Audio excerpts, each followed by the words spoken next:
Okay, if broadcasting is ready, we'll get underway. Yes. Great. Good afternoon, everyone. I declare open this hearing of a subcommittee of the Education and Employment Legislation Committee into the inquiry into the quality of governance at Australian higher education providers.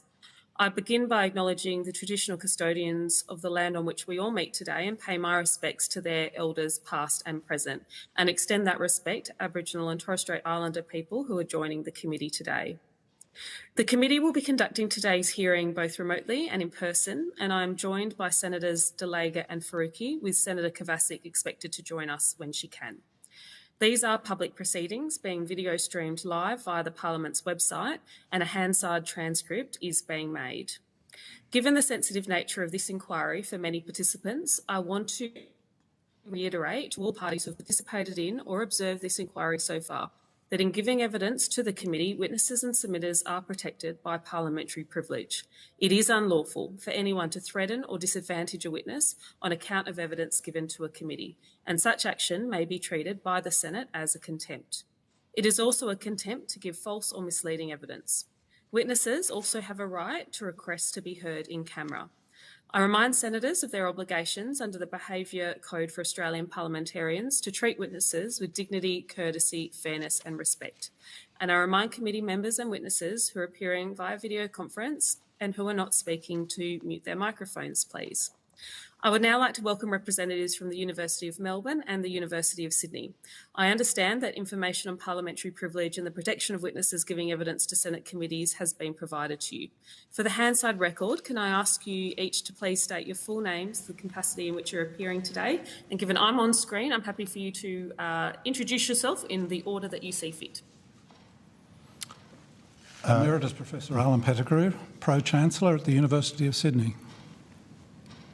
Professor Anna-Marie Jargos, Senior Deputy Vice-Chancellor and Provost, University of Sydney. Professor Michael Wesley, Acting Vice-Chancellor, University of Melbourne. Katerina Kapabassis, Vice President Administration Finance and Chief Operating Officer. Great, thank you, and thank you for participating in our committee today. Do either university have an opening statement to make? Yes. We do, yep. Okay, well perhaps we'll start with Sydney and then Melbourne, so please proceed. Thanks very much. I thank the Chair and the committee members for the opportunity to appear today. The University of Sydney is fully committed to educating our future generations and investing in research that tackles our time's greatest challenges. This year at Sydney, we celebrate 175 years since the first students walked into our classroom. Our founding vision was bold: to create a university based on merit and equity, not privilege, for the benefit of all. That mission is just as critical today as it was in 1850. Education, research and leadership for good. The public rightly expects public universities to deliver high-quality education and research that makes a meaningful difference to their lives. At Sydney, we are deeply committed to this purpose across all areas of our institution. Students are at the heart of what we do at the University of Sydney, and in 2025 we continue to prioritise improving the quality of teaching and engaging students as partners. We invest heavily in research and infrastructure to tackle the most pressing challenges and translate discoveries into real-world applications. From teaching students at our Camden Farm paddocks or Dubbo Medical School, to running a Civil Aviation Safety Authority approved unmanned aerial vehicle flight test facility in Murrelin, and overseeing one of the world's only research and teaching stations on the Great Barrier Reef, the University of Sydney is among one of the most comprehensive and diverse public universities in Australia. The breadth of our teaching, our research and our infrastructural footprint requires us to comply with over 300 laws and regulations. While this is a complex endeavour, we are committed to ensuring integrity at every stage. We welcome this inquiry as an important opportunity to discuss and strengthen governance across the sector, and take this opportunity to thank the committee for its work. The University and its Senate are committed to engaging constructively with recommendations around governance with a clear focus on best practice. we are carefully considering the recommendations of the committee's 2 interim reports, as well as the Expert Council on Universities Governance Review and the Governance Response. These reports provide valuable insights, and we are already proactively reviewing our current practices against these recommendations to ensure our governance is robust, transparent, and accountable. We continue to strengthen systems and processes across the university because we understand that public confidence in our work depends on our openness and our integrity. This includes improving reporting mechanisms and ensuring our decision-making reflects the values of the communities we serve. We look forward to the committee's final report and will continue to work in good faith to ensure our governance frameworks are appropriate, responsive to evolving expectations, and aligned with our mission to serve our students, staff, and the broader public. Emeritus Professor Alan Pettigrew and I welcome your questions. Thank you so much, and we'll go to the University of Melbourne now. Thank you for the opportunity for the University of Melbourne to contribute to the committee's inquiry into the quality of governance at Australian higher education providers. I'm Professor Michael Wesley, Acting Vice-Chancellor, and I'm joined by my colleague Ms Katerina Kapabassis, Vice President, Administration and Finance and Chief Operating Officer. Our Vice-Chancellor is unable to attend due to a personal family matter, and our Chancellor has an existing board commitment. Both send their apologies to the committee. Good governance is fundamental to the effective operation of our universities. It enables us to fulfil our academic missions, deliver high-quality education and research, uphold academic integrity, and respond effectively to the evolving needs of the diverse communities we serve. It also ensures we maintain trust and community confidence. Over the years, Australian universities have grown significantly in size, scope and complexity. The University of Melbourne now serves over 77,000 students and employs 13,000 staff, with an annual operating income of more than $3.2 billion. Our Parkville campus, when in session, is effectively the size of a small city. As our institutions have expanded to serve our communities, so too have the scope and complexity of compliance and quality assurance measures. For example, we must navigate more than 400 pieces of legislation across our operations, and strong governance frameworks are imperative to ensure we meet these obligations. The University of Melbourne Act 2009 establishes the university and its objectives, the council and its core functions. We work closely with our State Minister on council appointments and governance matters, and with the federal government and our regulators to uphold national governance responsibilities. The university's governance framework is clearly defined and made publicly available on our website. The active contribution of our staff and students to effective governance at the university is invaluable. Our University Council includes an elected staff and student member, as well as the elected President of the Academic Board, a key committee of the Council. Students and staff are also members of other committees of Council and the Academic Board. However, engaging with our staff and students goes further than the Council and its committees. The presidents of the University of Melbourne Student Association, or UMSU, UMSU International and the Graduate Students Association report quarterly to the university executive and engage in open and constructive discussions that help the university shape its decisions and priorities. The presidents also meet with the Pro-Vice-Chancellor, Students and Education on a regular basis to exchange ideas and discuss current issues affecting students at the university. Additionally, the Melbourne Student Forum comprises a diverse group of 100 students committed to improving the student experience by contributing their ideas and reflections to the university. Students and staff contribute feedback through a range of mechanisms such as formal policy reviews, major change proposals through targeted consultation, focus groups, committees, and via online feedback. We are currently refreshing the university's strategic plan through to 2030, and consultation throughout this process has involved actively seeking staff and student feedback. We regularly survey students and staff to monitor our institutional culture and inform ongoing improvements to make our governance frameworks more transparent, accessible and robust.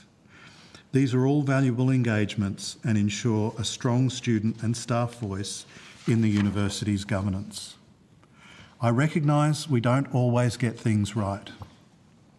Where we have fallen short, such as the underpayment of our staff, we have worked diligently to rectify issues and put in place systems, policies and processes to ensure that they are not repeated.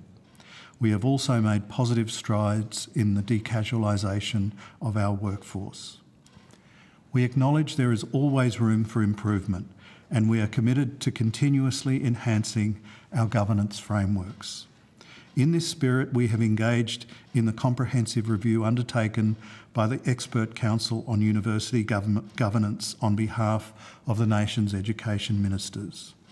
We welcomed the release of the Expert Council's final report and principles last month. We have also engaged in good faith with this committee's review and have noted the interim report. As ministers consider the recommendations from these reports, we remain committed to increasing transparency and engagement. We will also continue to improve our practices and work collaboratively with both federal and state governments.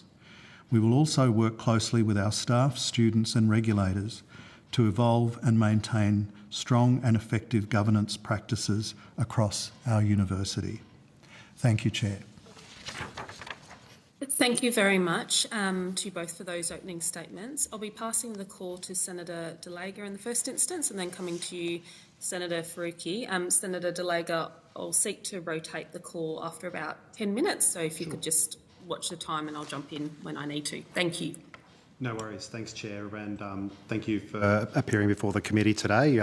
We've got a packed house ready to ask a lot of questions today, so we'll get on to it, and thanks for those statements. My first question is to both universities in relation to the Education Ministers' meeting and the final report and principles of the Expert Council on the University Governance. Now, Minister Clare announced that principles will be written into regulation through the threshold standards, and under the principles, universities will be required to report annually on compliance to TEXA, including the outcome of meetings and decisions taken, consultancy spending, its purpose, value and justification, Vice-Chancellor's external roles, annual remuneration reports, and the composition of governing bodies. To what extent do you already comply with these principles, and do you support having these embedded in regulation? We might start with the Melbourne guys, and Yeah, thanks for the question, Senator. So, depending on what the detail of those recommendations are, we stand absolutely ready to work with governments on complying with those. From the list that you read out, to my knowledge, I think we already comply with many of those requirements, and we are committed to transparency on all of those matters. And how do you feel about them being put into those principles being put into regulation? We're comfortable with that. We're aware of the complex regulations that we comply with, and we would be comfortable with that. All right, thank you. I'll pass over to the Sydney guys. Thank you, Senator. Excuse me. Much like Melbourne, we're very supportive of the report of the Expert Council. There are many aspects of that report and the principles that they have expounded in their document that we are comfortable with, that we're already acting on, but already in other aspects already in place. We're doing a very, very careful read of that document to make sure that even where we believe we've got the right answers to be compliant, we're really doing a deep dive into them to really make sure that we are, and we're very prepared to change our procedures and how we report material to be compliant with all of the principles. with respect to them going into regulation, we're very comfortable with that going into regulation, provided that there is no overt duplication requirements on the university, simplification, standardisation across various avenues of having to report against all of these sorts of principles. But to summarise, we're very comfortable and we are working towards implementing and making sure we're fully implementing the principles that are expounded in that expert report. Thank you. Thank you both. And again, just another question for both of the unis from the Education Ministers meeting, where they also noted the Australian Government with the Commonwealth Remuneration Tribunal will establish a framework of remuneration classification for Vice-Chancellors. Do you support that announcement? Certainly, Senator. We're very conscious of the debate and the publicity which has been surrounded Vice-Chancellor salaries, and we're very confident that the processes that we've been using for some time now, which involve benchmarking, getting external advice, etc., stands us in good stead. But we also appreciate that the public would like some reassurance over all of those processes, and that I think approaching the Remuneration Tribunal to give guidance to universities, whilst allowing universities within and under their Act to determine the final values, but the guidance coming from the Remuneration Tribunal will be well received. All right, thank you.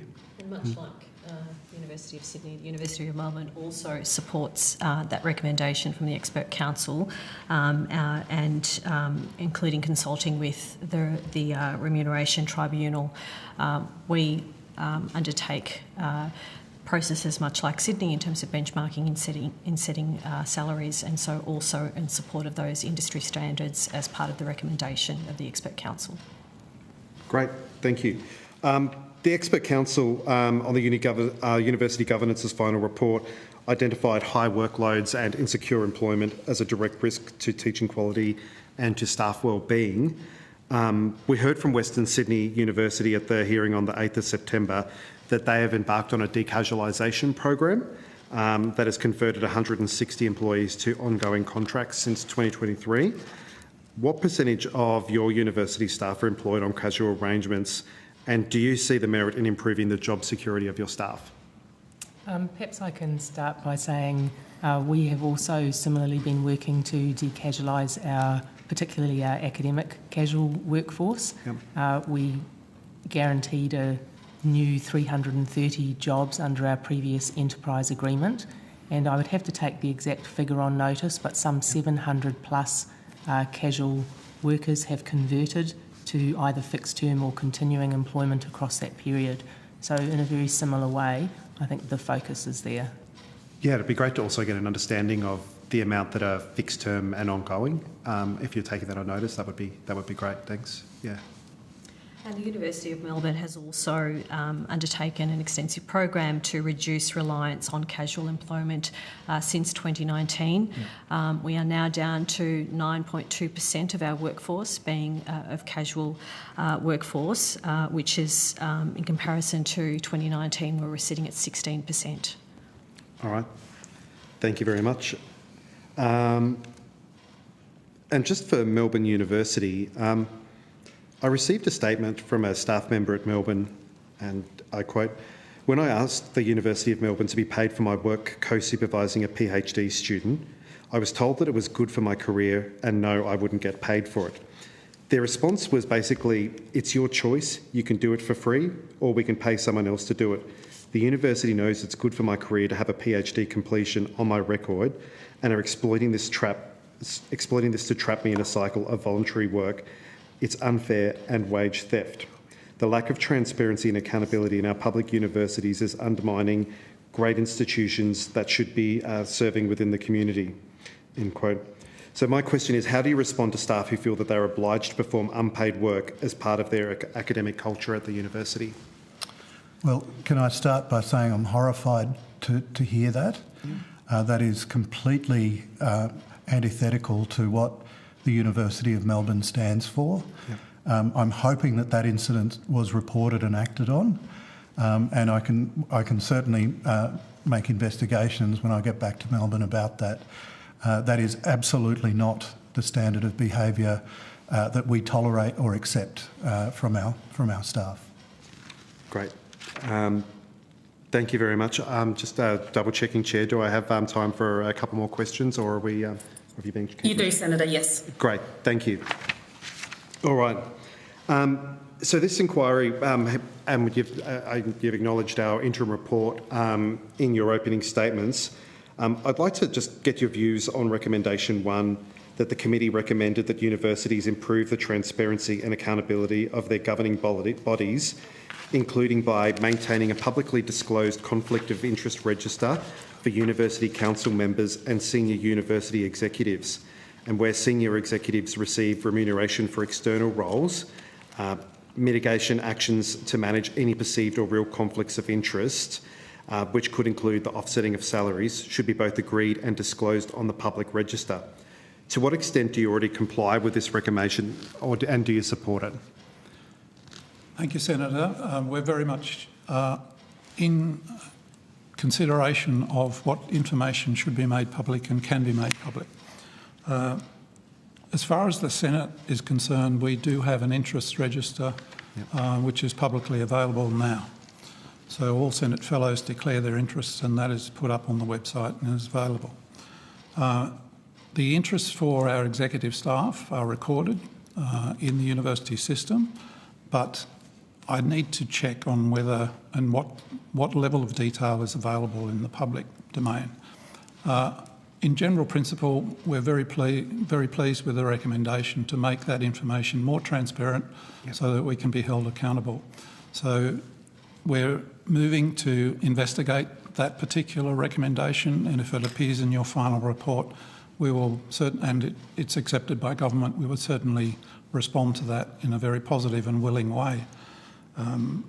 As far as external remuneration is concerned, that is declared, certainly declared for our executive staff, and that is on the record internally. Yep. But we will investigate the possibilities and the requirements of making that information public. Thank you.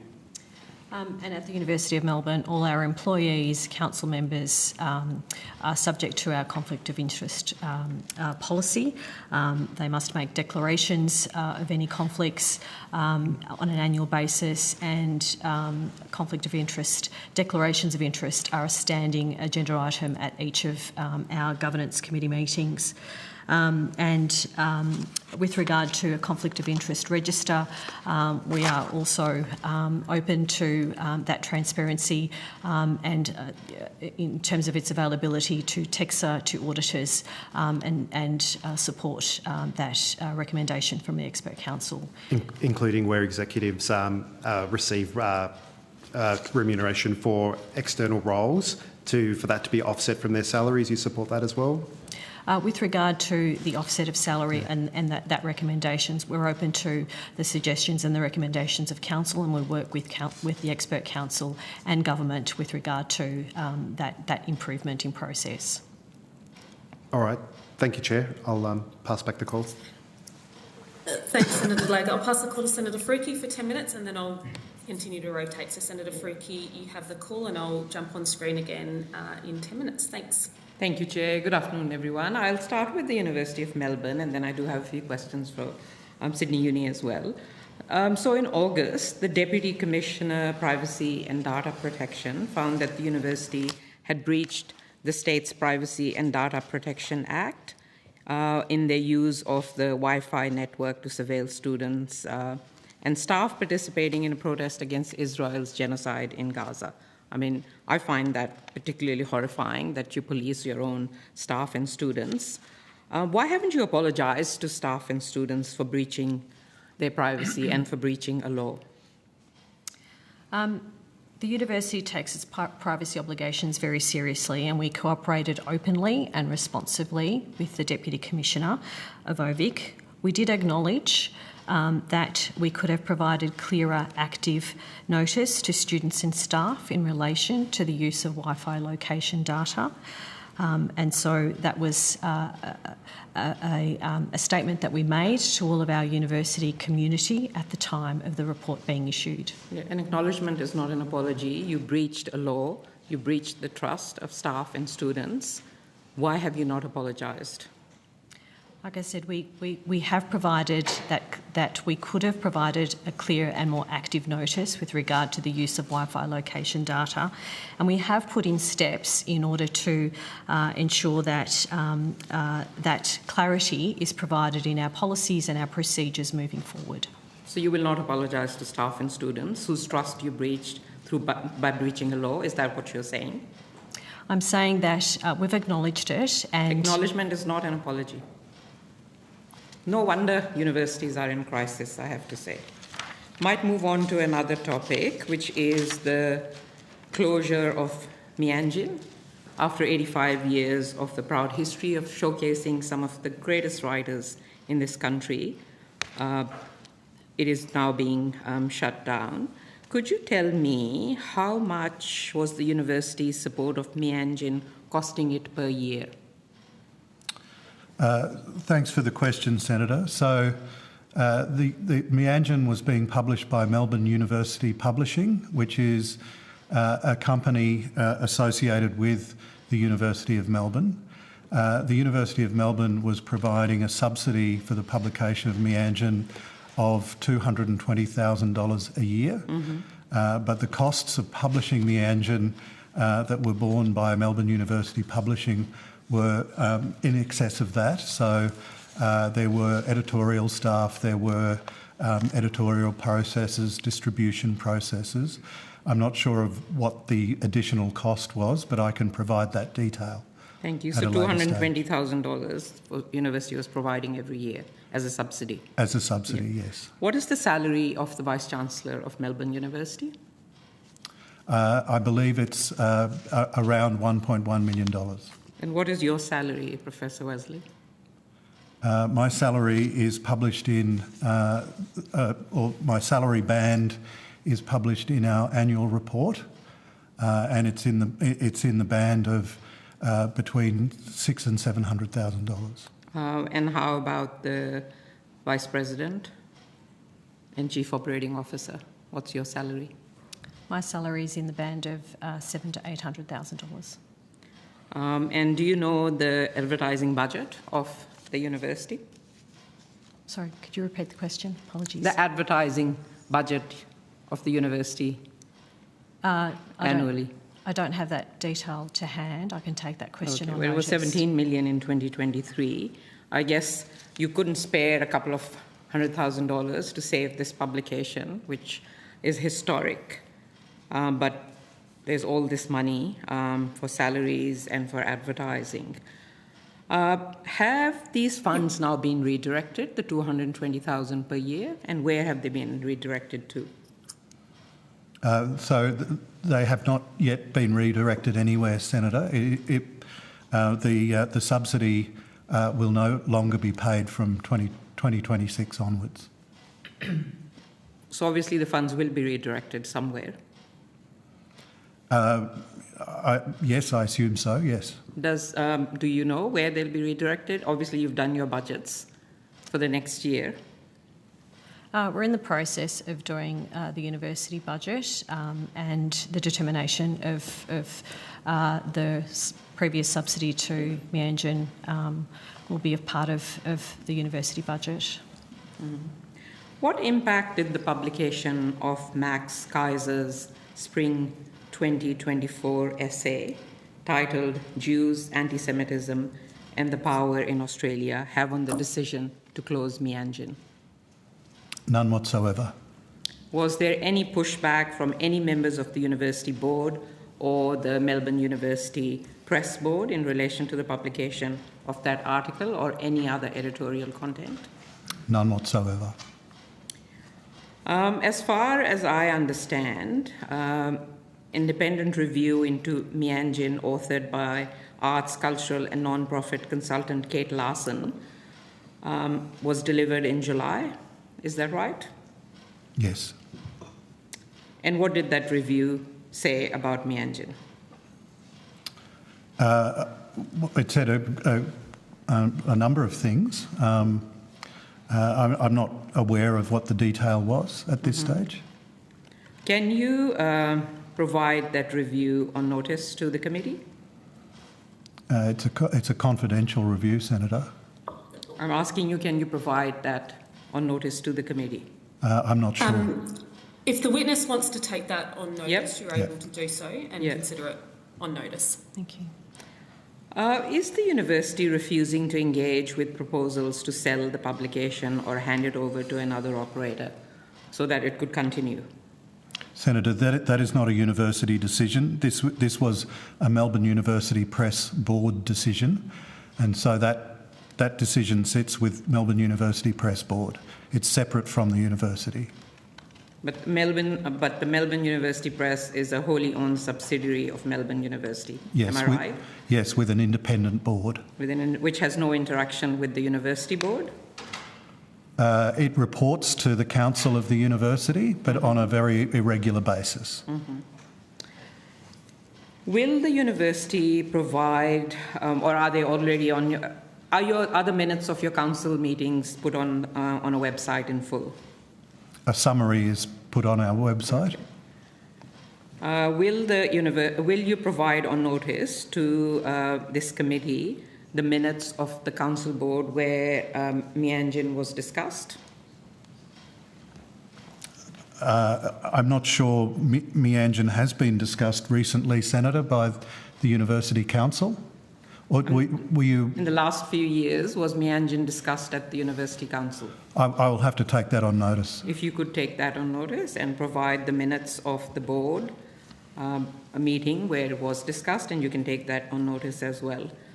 Melbourne University Press has stated that all of Meanjin's content will be made freely accessible next year.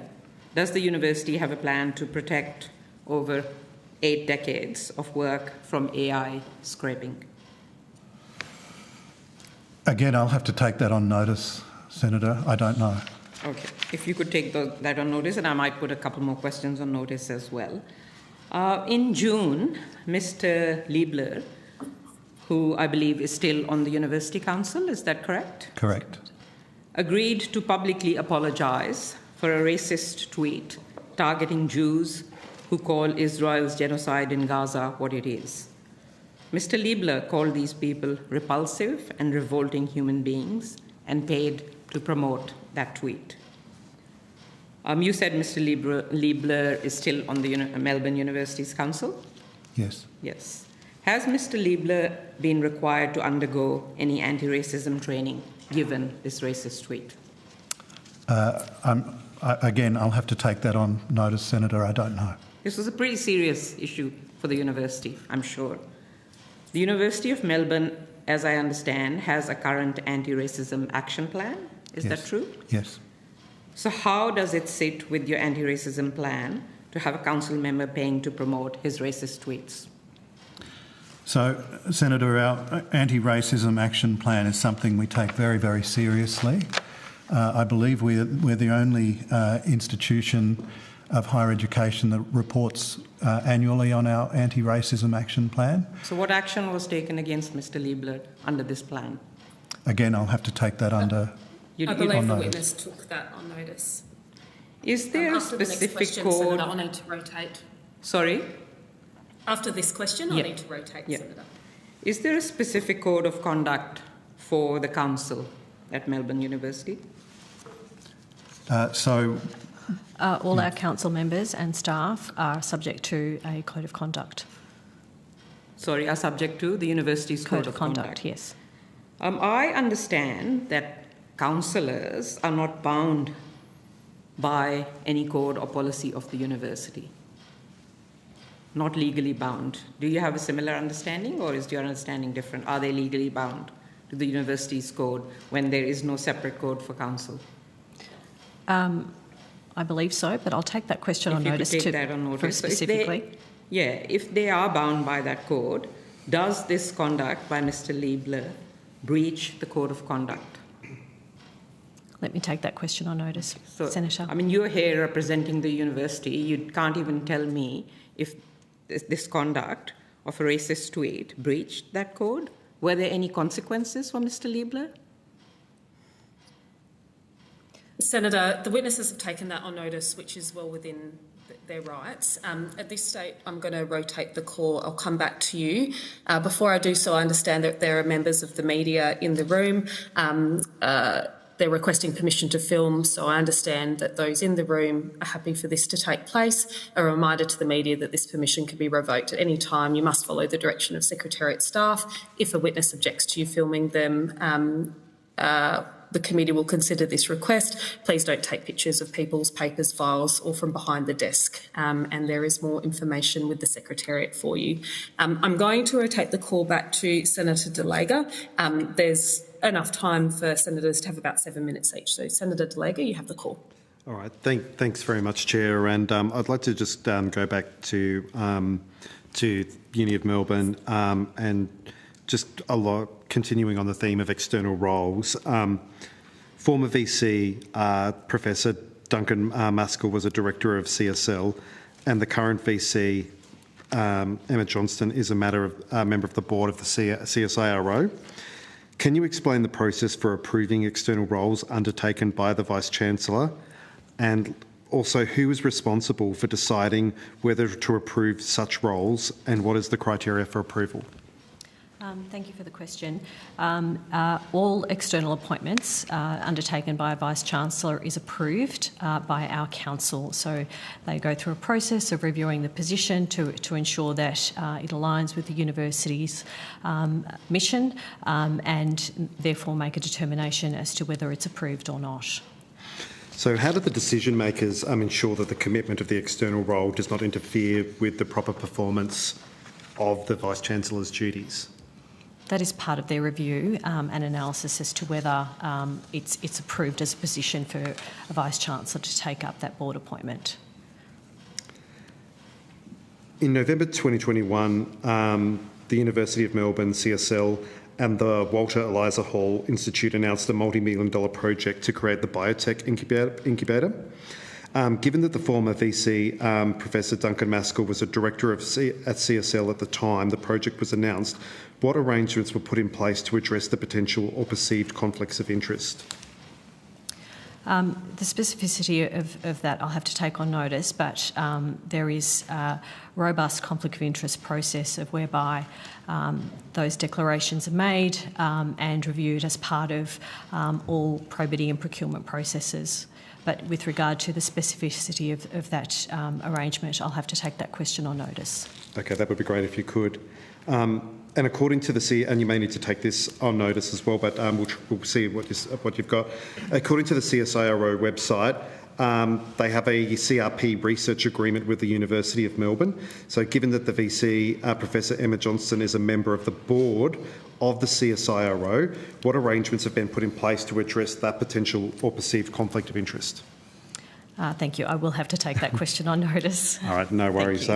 We might just jump over to the Uni of Sydney, and I appreciate that you raised the matter of the wage theft during your opening statements, but I might just ask you, and just for the viewers and people listening to the broadcast, a bit of context that Anna Booth, the Fair Work Ombudsman, told the Senate inquiry on the 12th of August that the Fair Work Ombudsman was in contact with 38 institutions.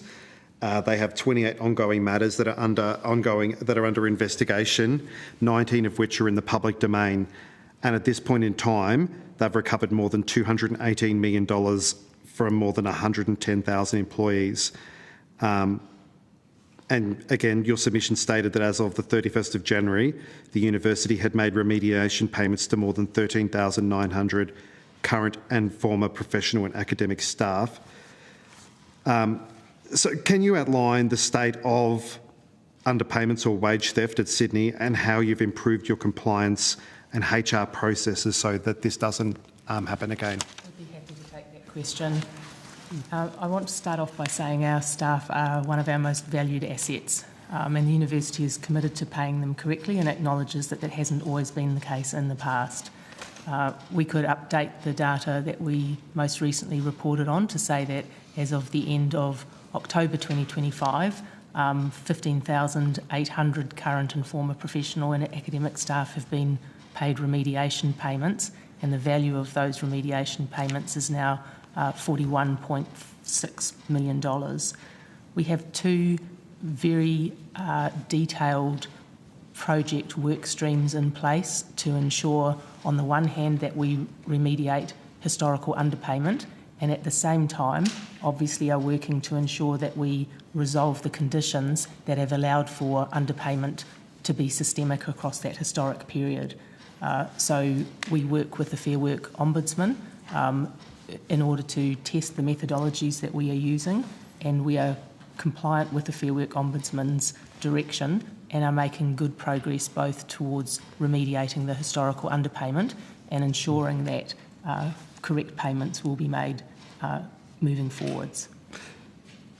Thanks for the update. And 41.6 million is that's a lot of money. And can workers have confidence in your systems and the processes that you've got in place that they're going to actually get paid their fair amount, their fair salary for the work that they perform? Well, we've put an enormous amount of effort in here, and it's been a kind of multifactorial sort of process. I'm talking now about the lean forward to sort of fix part of the program. So on the one hand, we've done a lot of work and consultation and socialisation around pay code guidelines. One of the situations at Sydney, which is not unique to Sydney but quite common across the sector, is having a very diverse bunch of pay codes that are enshrined in the enterprise agreement, but which don't always have absolute clarity around when and where they might be used. And so one of the things that we did at Sydney was, while we must work with the enterprise agreement pay codes, we provided guidelines and tested them through workshops with staff to make sure that everybody understood under what circumstances it would be appropriate to use, one pay code over another. We've also invested 48 FTE of professional staff and embedded them in faculties and university schools to ensure that in this interim period, while we are moving to a kind of core operational competency around using the pay code guidelines correctly, that we have that kind of white glove support for colleagues to be assisted in making those right decisions. And the last thing I might say here is, although it will seem very simple-minded in its way, we have also gone to great lengths to make it very easy for our casually employed colleagues to understand their payment rights, because we think that they will be very well situated to alert us if there is any error or confusion around pay codes. So on multiple fronts, we have tried to go out and create an environment in which it is incredibly hard to underpay. Thanks very much. Senator, sorry. Just seek to pass the call back to Senator Faruqi if she had a couple more questions before we finish up. Yes, so I have 7 minutes. Is that all right, Chair? Yes, sorry, my clock in front of me was a bit off, so I miscalculated a bit, but Senator Delega just had 6, so if you can do 6 and then we'll just start the next one. It's a little late. Thank you. The University of Sydney was one of the very few, if not the only university, which publicly opposed the disastrous job-ready graduates package that the Morrison government introduced from the outset. 4 years down the line, what impacts are you seeing on students? Look, thank you very much for that question. Job-ready graduates, we feel, needs to be replaced with a fairer system. We said at the start that it would likely have very little impact on students' enrolment choices, because we have seen that in other parts of the world, most notably the UK. Roll forward 4 years and it has had very little impact on our students' subject choices. But something we also raised in our submission, the disproportionate negative financial impacts are significant for our students and could be making some of Australia's most vulnerable student groups, including First Nations, women and first in family, who tend to study humanities in disproportionate amounts, put off enrolling in university at all, despite government and university intention for the opposite to occur.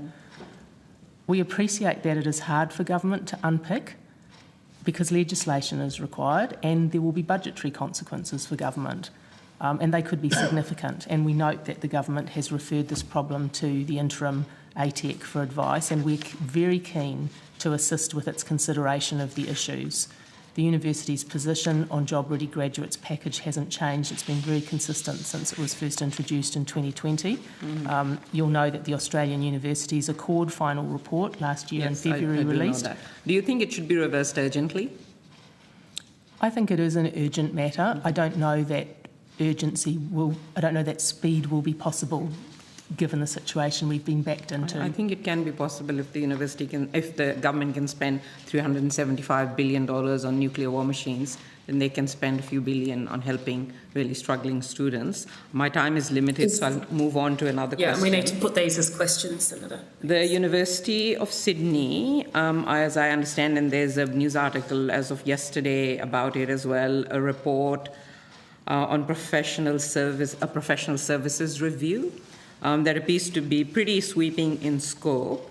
I just want to ask if the university has had formal or informal discussions during that review or at the end of it of targets for the reduction in the number of professional staff. So thanks for the question. Just to be clear, that professional services review, with the release of a document in the last week, has only just initiated its very preliminary consultation phase, like the earliest possible consultative moment. The professional services review program of work is designed primarily and foundationally to improve the processes and systems at the University of Sydney. And if I may, a very strong feedback that we have had from staff when we were developing our 10-year strategic plan and from our students, one that is repeated annually in our Sydney Listens, our kind of pulse check of staff feeling, often emphasises how hard our processes and systems make it to work efficiently and to professional standards at university. So the professional services review at its heart is about working to understand how to make those systems and processes better and hence have better professional services. So it's not about cutting staff and students. It's not about cutting staff? That is not its aim. Its foundational aim is to improve the professional services. We have a kind of commitment in our strategy, Sydney, a place that works better, a better place to work, and this program of work is something that rolls out of our 10-year strategic plan. Can you guarantee that there will be no staff cuts as a result of that review? No, I appreciate your question, and I wouldn't be in any kind of position to make that kind of guarantee, but I am saying that this is not a job cut program of work, it is a services improvement program. Just last week, it was reported that students at the University of Sydney are having to sit on the floor and fight for seats in rooms with capacities of 20 students, but it's hosting up to double that number of students. What is the university going to do to fix this? So the university is absolutely committed to knowing that place-based, face-based and small class contexts really assist student experience and student learning, and we have a range of diverse learning environments. We're pretty lucky across our campuses that support different kinds of teaching. I think what that report, which I read with distress, that's not something we ever want to have at the University of Sydney. It related to a time period at the start of first semester this year when an unexpected spike in enrolments meant that our projections were out of whack, and for about 10 days we had to really scramble getting together a tiger team from timetabling and university infrastructure and the faculties and so on to rearrange timetables to make spaces available to make sure that students were in the right space. But I accept that there was a bumpy start to semester and we managed it as well as we could. Okay, thanks. I just have a couple more questions on one line of questioning.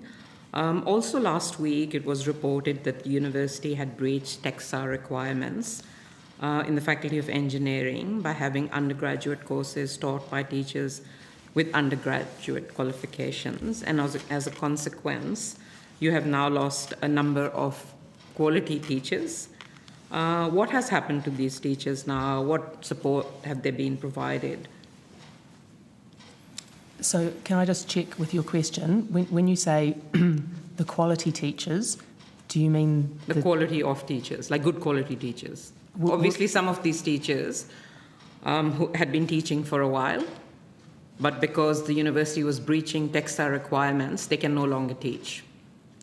So the good quality teachers, I'm just trying to see if I understand the question. The good quality teachers were the teachers who were ineligible to teach under the TEXA regulations. Yeah, but they had been teaching for years, and I understand that they were teaching quite well, but obviously the university was breaching the standards. So TEXA released a staffing guidance note, and that was our prompt to confirm whether we were complying, and we did find that in the Faculty of Engineering there had been a practice of employing senior undergraduate students. They have a 4-year undergraduate degree, so they were employing in some instances senior undergraduates to teach junior undergraduate students, to the best of my understanding. The faculty went through a process of wanting to be compliant with the requirements and seeing to what degree we could offer students who were no longer eligible to teach other forms of employment. So I know that there was discussion around them being used, for example, as to work with colleagues on curriculum development, to think about research assistants and so forth. I would have to take on notice the practical outcomes of that. Okay, and have those teachers now been replaced with others who comply with the requirements? Yes, we went into first semester with teachers who were compliant to teach. So you've employed new teachers, or just the others are having more workload now being foisted upon them? No, Senator, we employed additional teachers. Okay, that's good to know. Senator, after this question, we'll need to move on. So in a recent all-staff survey, I understand it's a Sydney Listens annual survey that the University of Sydney does, only 40% of the staff across the university have confidence in the university executive. And additionally, only half of your staff say that they can voice a contrary opinion without fear of negative consequences. I'm just wondering, what are you doing to engage with these staff, half of whom are afraid to speak out? So Sydney Listens is a great barometer for us. We've been using it annually for the last, I think it is 3 years. I'm afraid to say that the confidence level when we started was considerably lower than 40. And although I agree that 40 still pretty bad. 40 is not where we want it to be, year on year we have seen small incremental increases in staff confidence in university executive.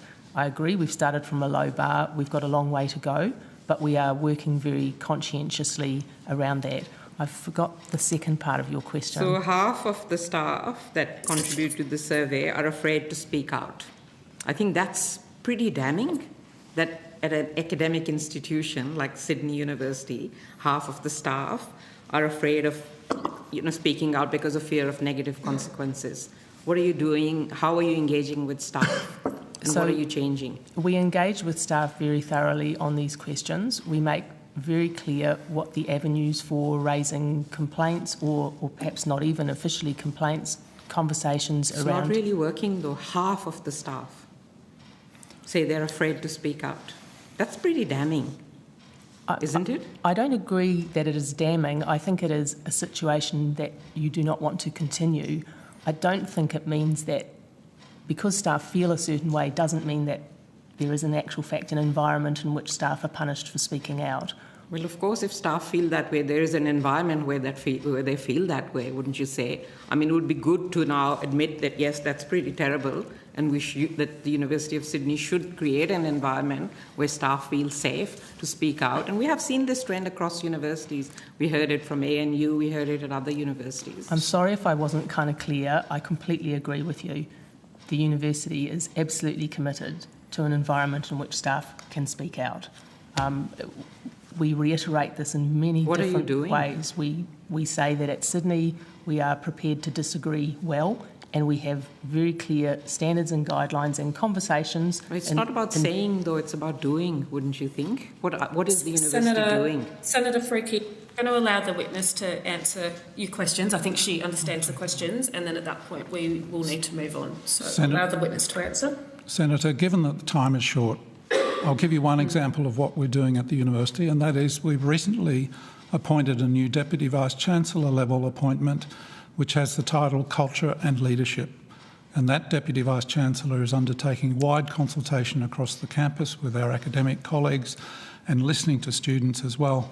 about the culture on the campus and how we can go about improving that. And there's a whole plan of work which is being generated at the moment to take forward an improvement to the university's environment and the way in which people can interact with themselves, between teams, with leadership and with leadership back to the staff of the institution. So very wide-ranging program of work being developed right at the moment to address the sort of questions that you're asking. I look forward to that. Thank you.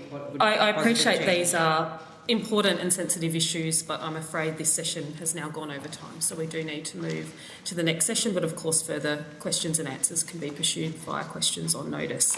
At this point, I would like to thank representatives from both universities for appearing before our committee today. We do very much appreciate the time you take to engage with our processes. I note that I believe both institutions have now taken questions on notice. We're asking these to be returned to us by the 26th of November 2025, please. But thank you very much. You're free to depart the table. We will just suspend broadcasting for a brief moment while we call representatives from Nous Group. Thank you.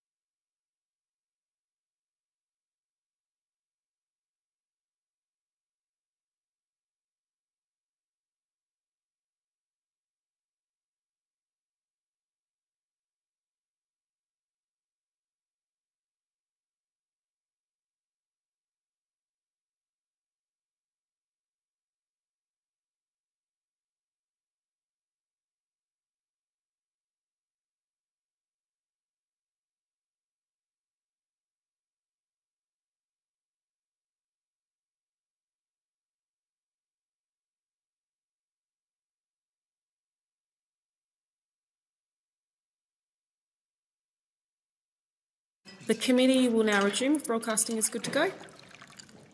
Great. The committee is resumed and I welcome representatives from Nous Group. I understand that information on parliamentary privilege and the protection of witnesses has been provided to you. For the Hansard record, can I ask you both to please state your name and the capacity in which you're appearing before us today? I'm Tim Orton. I'm the CEO and Managing Principal of Nous Group. Paul Taylor. I'm a Principal at Nous Group based in Canberra. Great, thank you. Do you have an opening statement for the committee? I do, thank you, Senator. Thank you, Chair and honourable members of the committee. I'm Tim Orton, CEO and Managing Principal of Nous Group, and I'm joined by Paul Taylor, a Principal in our higher education sector based in our Canberra office. We appreciate the opportunity to appear today before this inquiry. Nous Group is an Australian-founded and owned international management consultancy working with leaders in the private, public and community sectors across a range of industries, including education, health, human services, safety and security, energy and financial services. Founded in Australia 26 years ago, we provide services across the nation and internationally in New Zealand, the United Kingdom, Canada and Mexico. We believe in the transformative power of education and have been supporting many of Australia's higher education institutions over the last 20 years. For decades, higher education has been a cornerstone of Australia's prosperity, fueling our economy, driving innovation, shaping our democracy and anchoring our role on the global stage. And it is entrusted by the public to shape the next generation. We appreciate that the sector is always evolving and changing and that there are important issues to consider as reflected in the terms of reference for this inquiry. We would also acknowledge that Australian higher education institutions are some of the best performing in the world. Their comparators in the UK and Canada look to Australian universities for their dynamism, innovation and commitment to directing their resources to their core missions of teaching, research and impact. On many measures, Australian universities are well regarded, with a disproportionate number when adjusted for population ranked in the top 100 and top 500 universities. Today, the higher education sector is facing a number of challenges, from new funding models to changing student expectations to digital disruption. They know they need to adapt. Our work as consultants supports university leaders to make decisions to strengthen institutional performance, to deliver on their mission and to maintain financial sustainability. We support universities on a broad range of complex issues, on institutional strategy, on their research performance, on student experience and wellbeing, and on education models that lead to improved outcomes for students and more skilled and capable Australians. We're commissioned by universities to deliver outcomes to their specifications. We're engaged when we have a capability that is not within our client's skill set or experience. Our work is consultative, data-driven and built through engagement to support university leaders, both academic and administrative, to make well-informed long-term decisions. We recognise the critical importance of Australia's higher education sector for our nation's prosperity, and we want the higher education sector to work better for all Australians and indeed international students. We remain focused on delivering the best outcomes for our clients, their students, their staff and the broader communities they serve. Thank you again for the opportunity to appear before this inquiry. We welcome your questions. Thank you very much. I'm going to pass the call in the first instance to Senator Pocock. We have, I think, approximately 40 minutes between us. So Senator Pocock, if you could take the call for about 12 to 13 minutes and then I'll rotate. Thank you. Thank you, Chair, and good afternoon. Thank you for your time. I'm interested if you could provide a complete list of all Australian universities you've been commissioned to do work with over the last 5 years. Yes, we can. Let me just gather that list together, Senator Pocock. All right. Thank you. In no particular order, Monash University, University of Melbourne, RMIT, La Trobe University, University of New South Wales, Griffith University, University of Sydney, Australia National University, University of Queensland, Edith Cowan University, University of Newcastle, Western Sydney University, Deakin University, University of Western Australia, Swinburne University of Technology, University of New England, University of Tasmania, University of Technology Sydney, Curtin University, Charles Sturt University, Southern Cross University, Australian Catholic University, University of Notre Dame Australia, University of the Sunshine Coast, University of Adelaide, Federation University Australia, Victoria University, University of Canberra, James Cook University Australia, Queensland University of Technology, University of Southern Queensland, University of Wollongong, Murdoch University, Macquarie University. Thank you. It's an impressive list. Are there any universities you haven't done work for? Yes, there would be 5 or 10 universities in the list of 43 that we've not worked with, Senator Pocock, but I don't have those names on my list. Don't expect you to. Thank you. And can you tell us the total aggregate amount that you've charged Australian universities for that work over the last 5 years? Yes. For financial year 21, $4,762,381.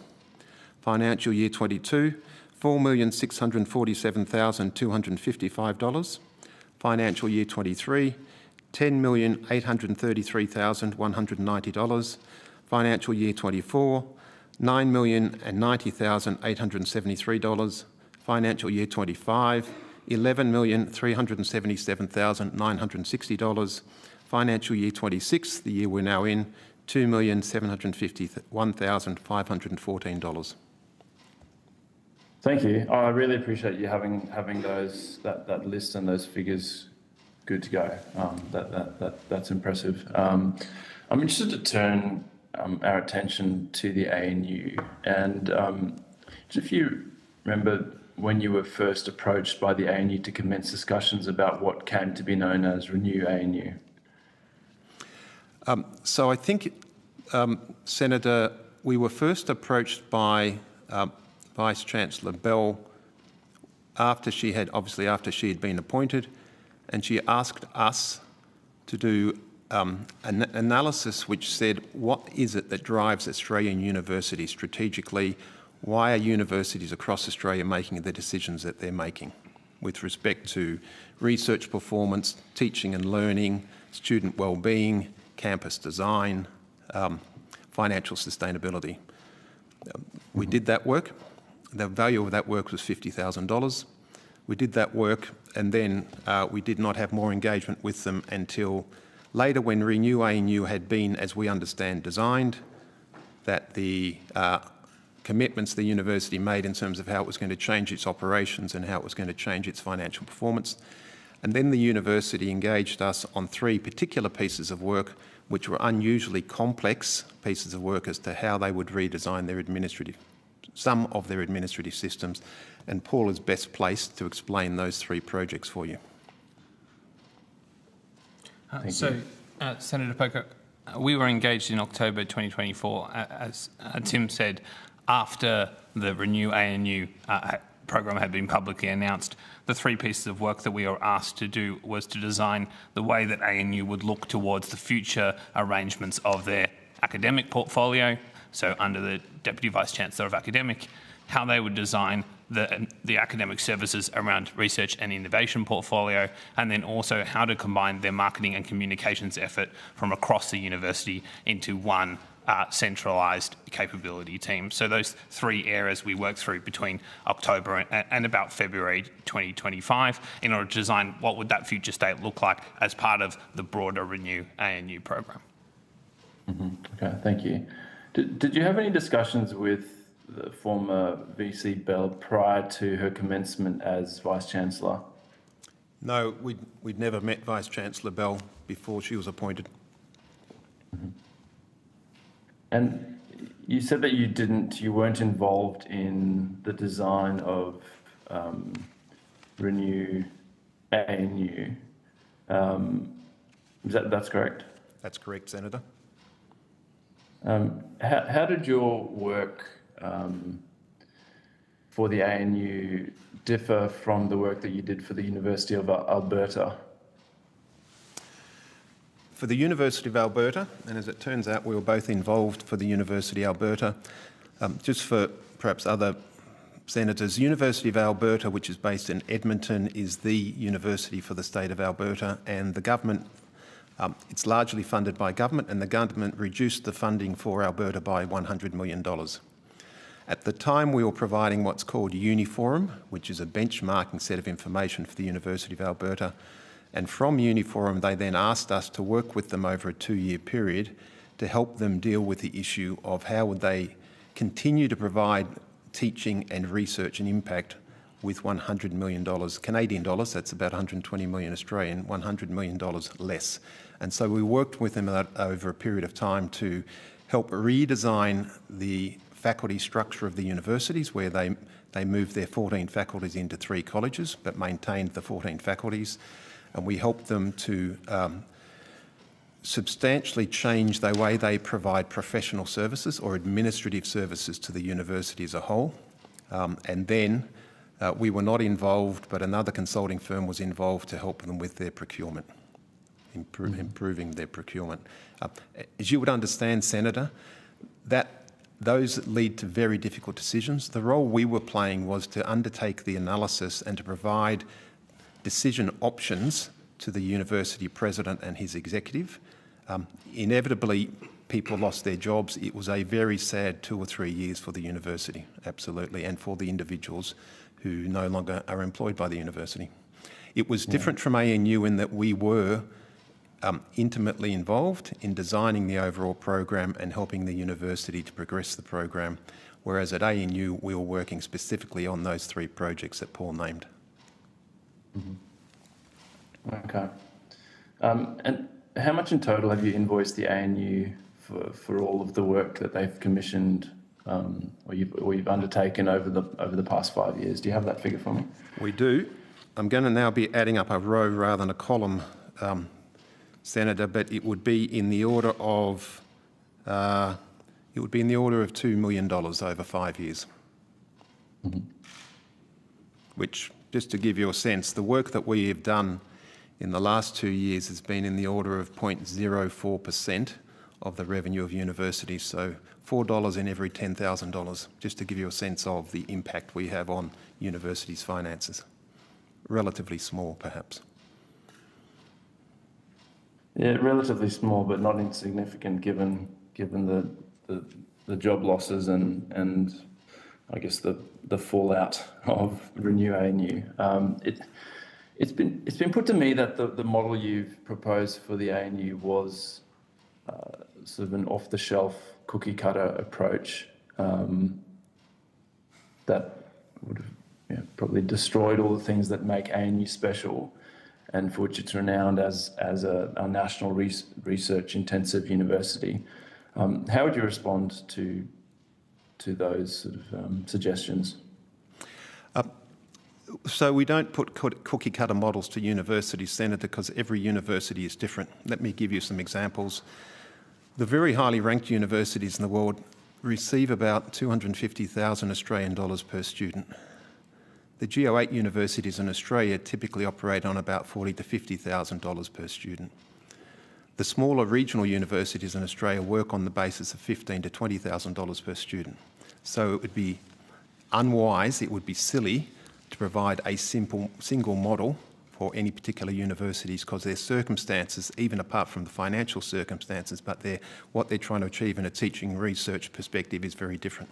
So no, we don't provide models. What we provide, we don't provide a cookie cutter. We do provide a model which says all universities with respect to administrative services have to think about how much do they want to have distributed throughout the university, located in schools and faculties, versus how much do they want to have in the centre.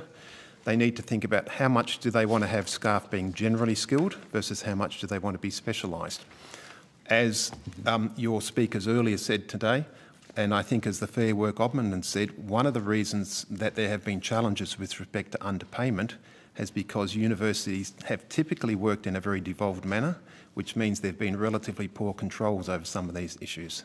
So the question for ANU was, we run a relatively devolved model which is very effective in providing an intimacy of service to our academic colleagues, but it's relatively expensive. Do we want to move from that model, or in order to be financially sustainable, do we have to reduce both academic staff and professional staff?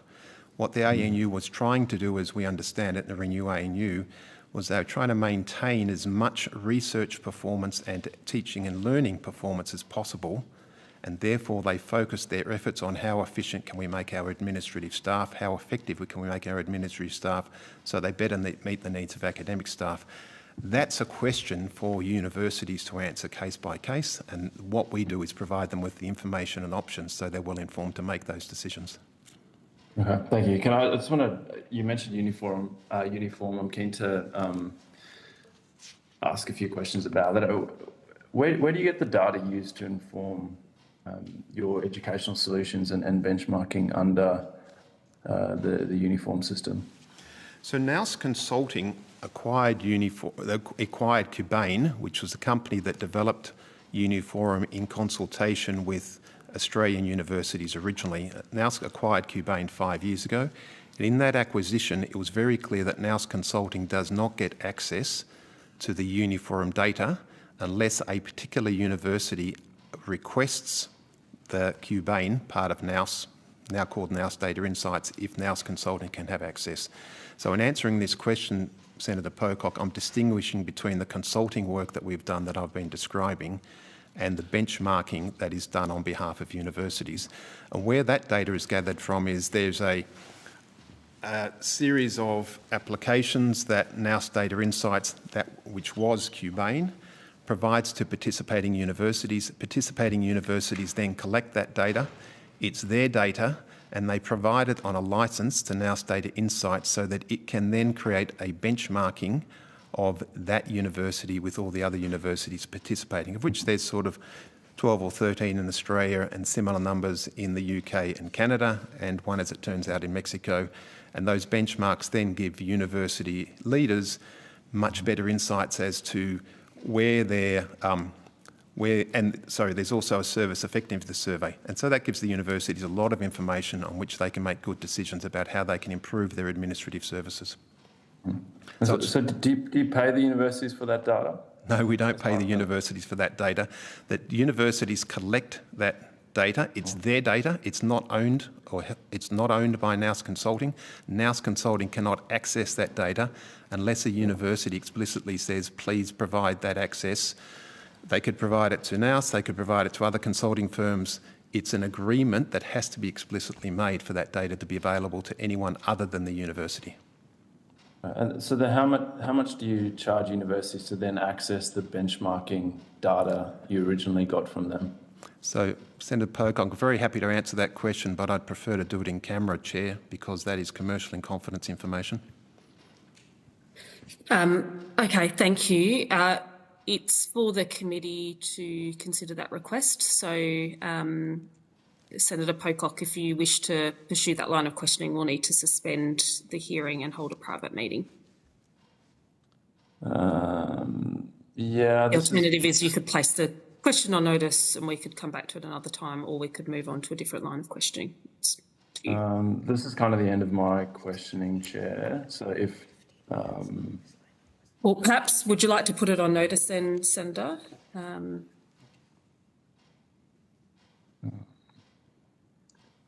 If you're happy to do a quick meeting, if we can just chat about it, then we can sort of move on to the next witness, depending on what we decide. Is that all right? Yeah, that's fine. We'll just suspend the committee hearing briefly, and then we will take a quick meeting. Sorry.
All right.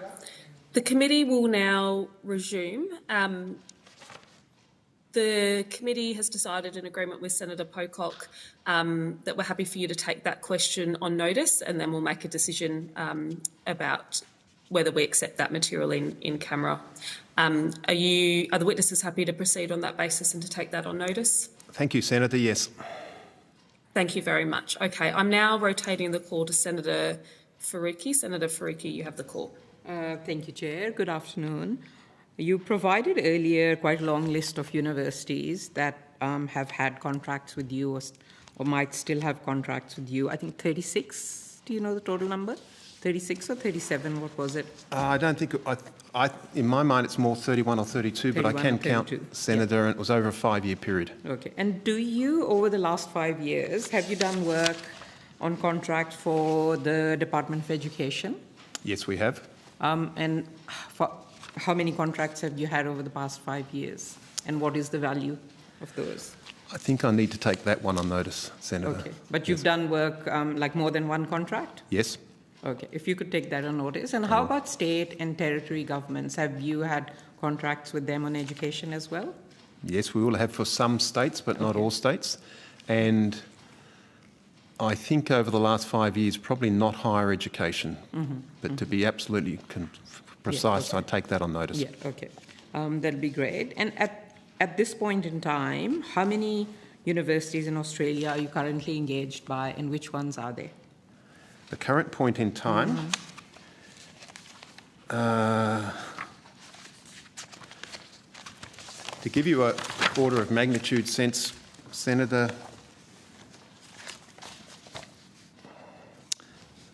either Nous Consulting or Nous Data Insights. There are, do you want me to read them to you? Yeah, sure. Okay.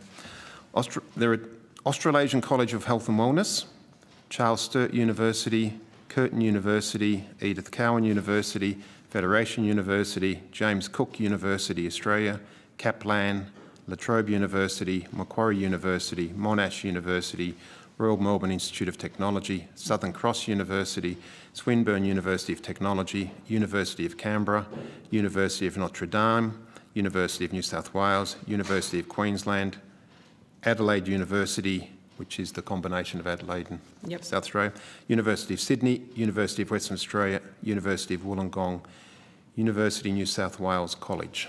Okay. Could you provide the value of these contracts? Maybe take that on notice if you don't have them now. We will take that on notice. Yes, okay, great. You said earlier that the value of the contract, or ANU, I think, have paid you $2 million over 5 years. Yes. Does that include the subscription to uniform services or not? So ANU is not currently a member of the Uniforum, but it does. It had subscriptions over the 5 years. Though, up until 2023. So it includes those values as well. So it includes that in that $2 million. Yeah. Okay. So as I understand, in 2023, the Department of Education contracted Nous Group to analyse public submissions to the discussion paper on the Australian Universities Accord. Is that correct? That's correct. Yeah. Okay. I know that at least 2 of the public submissions to that accord raised concerns about the role of consultants like Nous in universities. But in your 80-page Government Commission submission analysis, it does not mention any external consultants. So I'm just wondering, why did Nous exclude concerns about external consultants from the submission analysis that was prepared for the Department of Education? I can't answer that question, Senator. I'm happy to take it on notice, but I was not involved with that project, nor did I see the report. Okay, if you could take that on notice. Thank you. And what steps, if any of you know, did Nous take at that time to manage this conflict of interest that is inherent in work summarising public submissions that criticise the role of consultants such as yourselves? The people who were involved in that project were not involved in the work with the universities at the time. That's an imperfect defence, I recognise, but we were careful about having the people involved in that project for the department not being involved with university this time. The question of conflicts did not come up so much as the question of expertise, because there'd be relatively few who really were able to understand all the submissions, and so it was the expertise we brought that the department was accessing, in a sense, complementary expertise to what they had. I think we always run into difficulties about how you access expertise while managing conflicts, and we believe that we manage that as well as possible. But as I've said, I'll take on notice the observation you've made. Yeah, if you could. And in January 2024, ANU, of course, asked NOUS Group to conduct strategic research analysis of the Australian higher education sector generally and some key competitors specifically. Am I right? Yes. They didn't think of them as competitors, I don't think. It was more universities like us. So you pretty quickly moved to GO8 type universities. Well, they are competitors. A member of the public requested a copy of the resulting work via an FOI request, and ANU shared a 22-page NOUS report in which every single substantive page was fully redacted and marked with a note, documents disclosing trade secrets or commercially viable information. So I'm just wondering how it is possible that a private consulting firm like NOUS owns secret commercially valuable information about Australian public universities. So, Senator, I don't know what 22-page report you're referring to, and as I understand, it was not involved in the FOI process because it was a report for ANU, and ANU would have been responding, as I understand it, to that FOI. Could you just double-check that to make sure that NOUS wasn't involved in redaction of that information? Sure. Yes, very happy to do so. Okay. And does the analysis of universities that NOUS provided to ANU draw upon information that NOUS has acquired in the course of prior work done for other universities or for the Department of Education? As consultants, every piece of work we do, we learn from, and the information that is particular to the university never goes any further than the university, but the general insights become part of the intellectual property of the firm. So if I could give you a couple of examples, we know, for example, that the research performance of universities improves to the extent that there's greater concentration of researchers in one particular area. So one of the observations we would make to universities is that if you can concentrate your research effort, you will do better.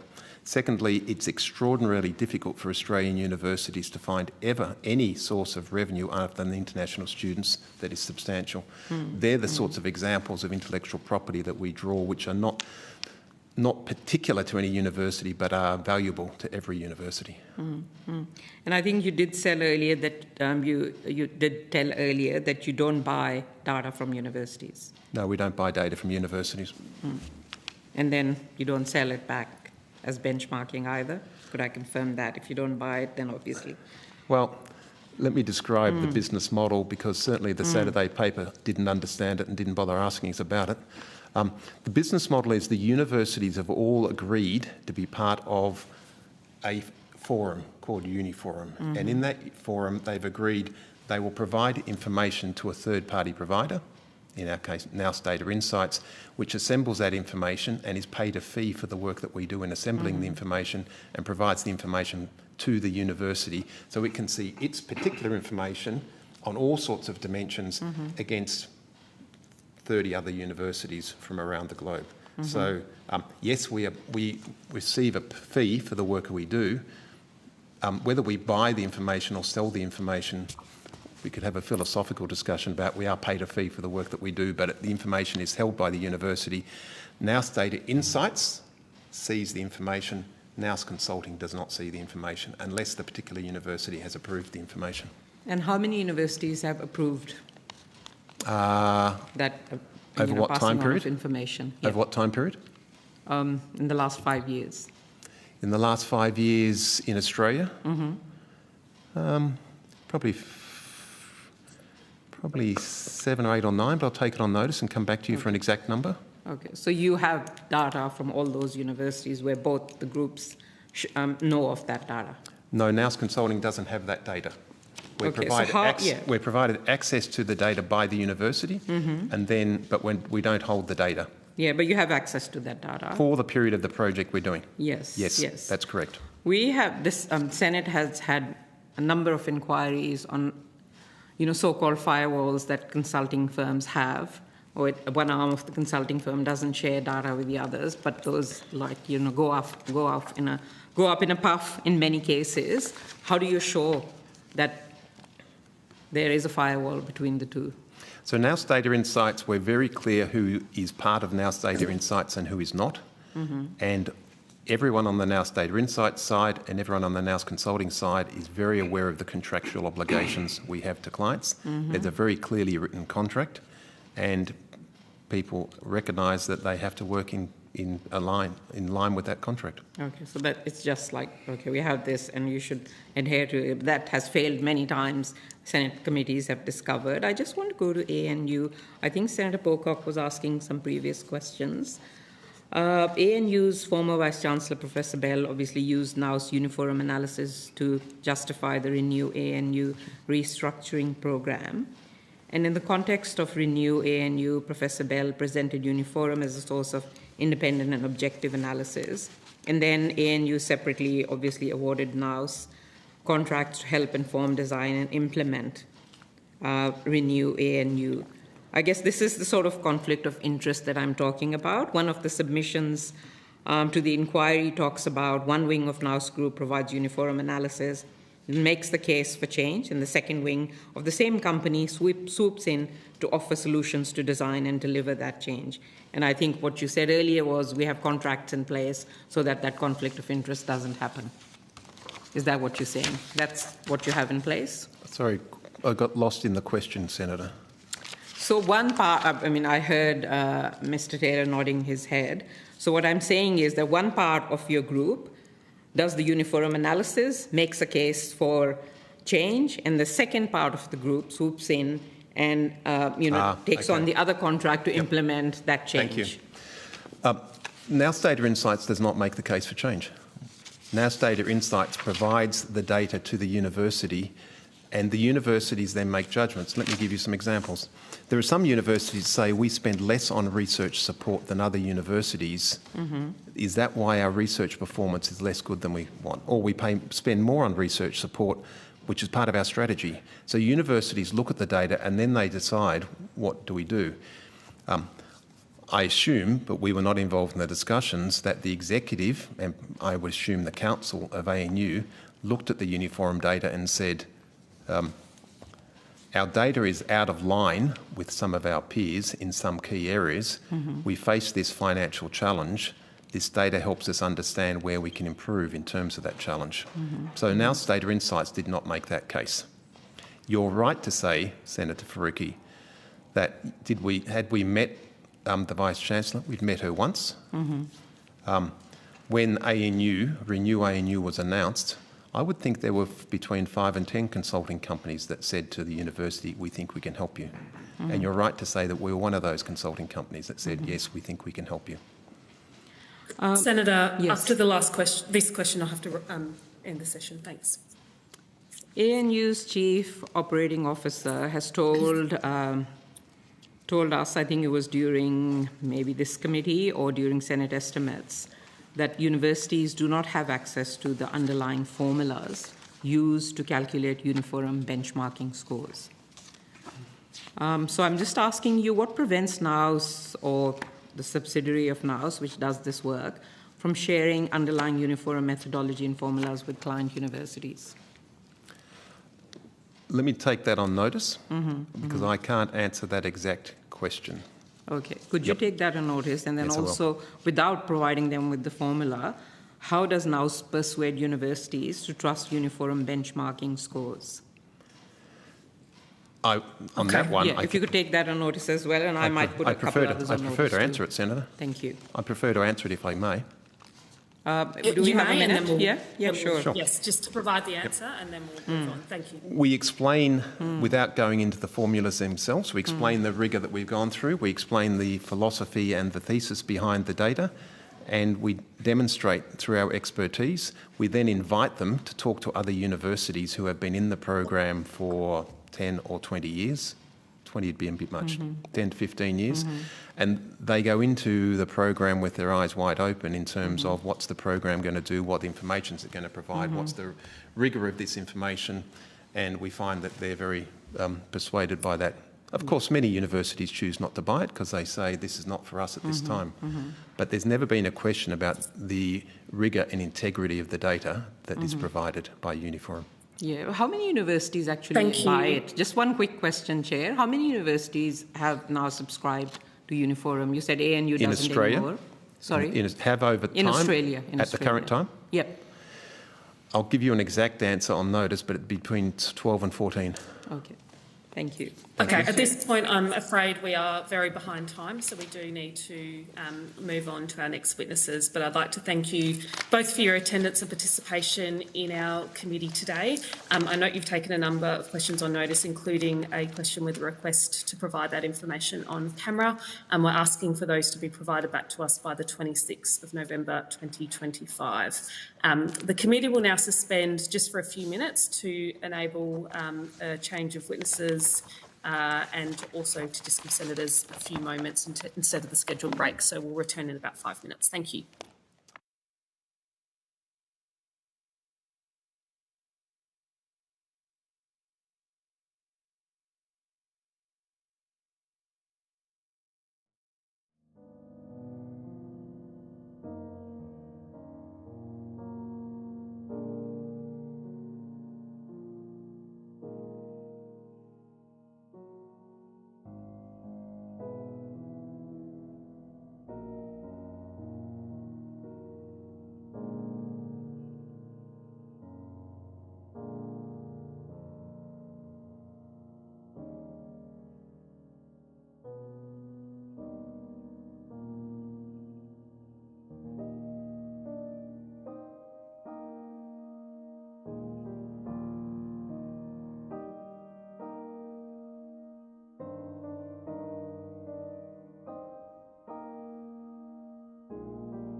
We are running slightly behind schedule, but we will persevere. And I welcome representatives from Charles Darwin University, Monash University and the Queensland University of Technology.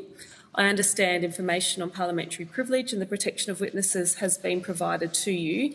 For the Hansard record, could I ask each of you to please state your full names and the capacity in which you're appearing today? We'll do so in the order in which I introduced you. So we'll start with representatives from Charles Darwin University. Yes, Trevor Riley. I'm the Chancellor of Charles Darwin University.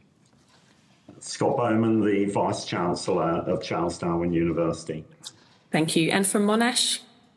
Dr Megan Clark, the Chancellor of Monash University. Professor Sharon Pickering, Vice-Chancellor of Monash University. Great. And QUT? Anne Sherry, Chancellor, QUT. And Margaret Shield, Vice-Chancellor of QUT. Great. Thank you all for attending. I understand Monash University has provided a written introductory statement which the committee has received. Does anyone else need to make an opening statement to the committee? We don't have Charles Darwin. Sorry. Charles Darwin, I understand, provided one, so you should have that. Yes, I believe we do have that. So are you happy for that to be taken as read then and not read it out? Yep. Yes. Yes, okay. And we have no opening statement from QUT. Wonderful. Okay, in that case, we'll go straight to questions from senators. I'm going to start the call with Senator De Lager. All right, thanks very much. I'm just going to follow on with a line of questioning that I started with Melbourne and Sydney universities. On the 17th of October, the Education Ministers' meeting considered the final report and the principles of the Expert Council on University Governance. Minister Clare announced that the principles will be written into regulation through the threshold standards, and under the priorities, universities will be required to report annually on compliance to TEXA, including the outcomes of meetings and decisions taken, consultancy spending, its purpose, value and justification, Vice-Chancellor's external roles, annual remuneration reports, and the compositioning of governing bodies. To what extent do you already comply with these principles, and do you support putting these principles into regulation? And I'm happy to start with Charles Darwin. Well, the answer is that we have looked at these and we are largely compliant with them already. So I'm not sure that we'd have any difficulty with them being placed in regulation. Great. Thanks very much. We might go to the Monash. We support the recommendations of the UCUG in this regard, and we support the embedding of the 8 principles into the TEXA minimum standards. In terms of compliance on those specific areas, we are well advanced in our analysis. We're doing a gap analysis between both the interim recommendations of this inquiry and the 8 principles of the UCUG. We're well advanced on that in the specific items that you raised. In terms of outcomes and, if you like, decisions from the minutes, we publish now our most recent university minutes and the outcomes and decisions. We think we can actually do a better job in being transparent about that, so we're looking at that. We publish our consultants. There's a link in our annual report to our consultant spend. All Vice-Chancellor external roles are approved by Council. And in terms of the composition of the governing bodies, we're mostly compliant, but we're certainly looking at in that gap analysis the recommendation on having higher education expertise on Council. I think, as Professor Mary O'Kane said, having experts in the running of universities, and so we're looking at that as a priority, Senator. And you support the regulation as well? Yes. Yep, great. And I'll just flick over to the QUT guys. So Can't see my chance. I'll let the Vice-Chancellor start, perhaps, No worries, because she's thank in the you. room. Yes, no worries. And I should note that I was the University of Australia representative on the Expert Council of University Governance, so it wouldn't surprise you to say that I agree with the principles, and I think actually that group did an extraordinary job of pulling together a disparate set of requirements and submissions. We also have done an analysis of the extent to which we comply, and like my colleagues, many of these matters we already do, and for example in Queensland there's a separate reporting of consultants as part of our annual reporting process to the Queensland Parliament, and we feel that we have very few gaps in relation to the principles, and we would have no problems with complying with regulations in that regard. Thank you for that. And I'm just going to ask as well, from that Education Ministers meeting, they noted that this, they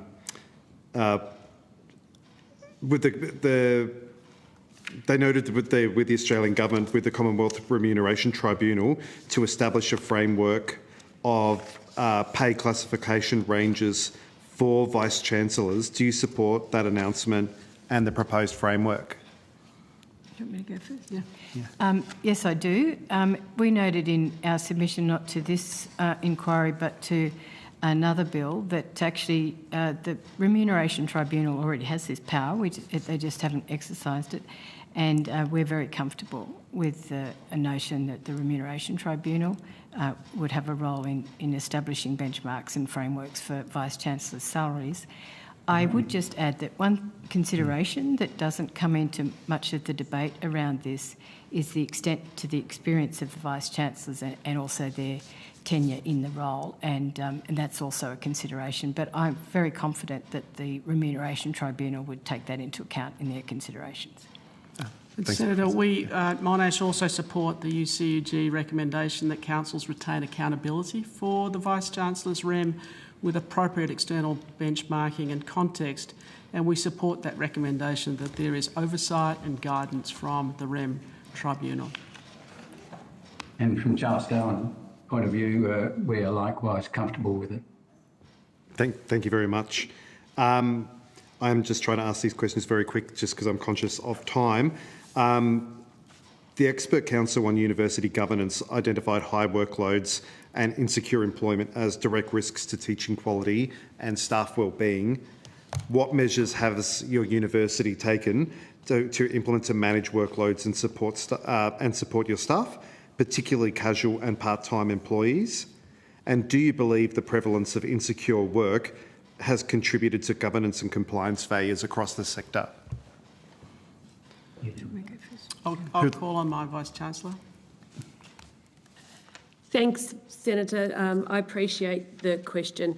I don't think there's any question across the sector that there has been historically an over-reliance on insecure work, and certainly we have worked assiduously over the last few years to reduce that.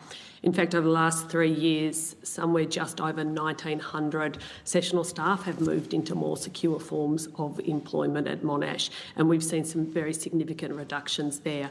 I think that has been a serious exposure, and it's a piece of work that, of course, is ongoing. Workloads at Monash are managed at a faculty or indeed at a sub-faculty level. The idea of collegially managed workloads is very important. I think there is an opportunity to work, particularly in our next enterprise agreement, about how we do that. There is an appeal mechanism for staff in relation to unfair workload allocation. I certainly recognise that workloads are always a flashpoint for staff concern, and it's somewhere that we do need to continually focus and refocus our efforts and look to always be improving on those. But we do have systems in place. By and large, they work very well, but they always need to have a light shone on them when they fall short of our expectations. And thanks for that, Professor Pickering. I was just wondering, when you said you've converted, was it 1,900? Just over 1,900. Just over 1,900? That's over the past 3 years, Senator. Yep. And is that, are they to ongoing or fixed term? Do you know what the breakup would be? They would be a combination of ongoing and fixed term. As part of our last enterprise agreement, we committed to 170 also new roles. There we've already appointed 112 of those 170, so we feel we are on track to also meet that target. Thank you very much. We might just pass it around to... yes, I'm happy to take that question. Yes, so like my colleagues, we have been gradually moving our staff from fixed term to ongoing roles. And so, for example, in 2021, it was 49.4% ongoing, 31.9% fixed term. Last year, that was 53.7% and 26.4% respectively. We have done not as much in terms of our percentage of sessional and casual our staff as a percentage, but that is in part because of some of the nature of what we do and our disciplines. In relation to our last enterprise agreement, we committed to 118 transitional roles for academic staff, and one of the key features of that process was we wanted to ensure that those that were converted had a good career path. So if they were from a research-only track, we provided teaching support. If they were from a teaching predominantly teaching background, we provided research capacity, and so that we don't end up with a situation where we convert larger numbers of people, but they're not in a position to progress through the normal academic pathways. So we feel that was a good approach, and we don't have too much more capacity to absorb people into those roles, just because we're constrained by our size and our and the number of students in our budget. But we're doing everything we can. And so for those casual or insecure workers that are, that you haven't got the facility to convert or anything at the moment, how would... Sorry. So could I just... Many of our casual workers are actually students, right? And so we employ vast numbers of students in in many of our student-facing areas, in student ambassadors, and in sessional staff as a PhD student, providing them with the opportunity to get teaching while they're undertaking their PhD. These are very important functions as well. Absolutely. So we try and keep that in balance. Yeah. And it is true that the complexities of the payments for casual staff in our case, not so much our sessional staff, is where we've had the most difficulty in a devolved system in ensuring that everybody's paid correctly because of questions around the number of minimum hours of engagement, the extent to which overtime kicks in at a different rate. And that's been the focus of our work, and also the work that we're doing to put in much better systems to manage the timesheets and so on for those workers. I definitely understand that, but I sort of where I was going with that was how do you manage the workload and stresses of people who are insecurely employed? So what I'm saying is that most of the people that are in that casual and in the casual category are students, right? Yep. So that's one. But they still have workloads. They still have workloads. Yes. So we ensure that they work to the appropriate, with the appropriate load and hours as per our engagement. So we're not... then the second question is sessionals, so those that are typically doing laboratory classes and tutorials. And again, we've been through a very extensive process to ensure that people in those roles are not being asked to do things above the classification that they're employed with. Yep. And obviously there's stress associated with insecure work, but if we didn't have those opportunities for the PhD students, they'd be under even further stress, and it's not appropriate for them to have ongoing work while they're undertaking their PhDs. So do they have reporting mechanisms? Do they do they have people they can talk to if there is stresses?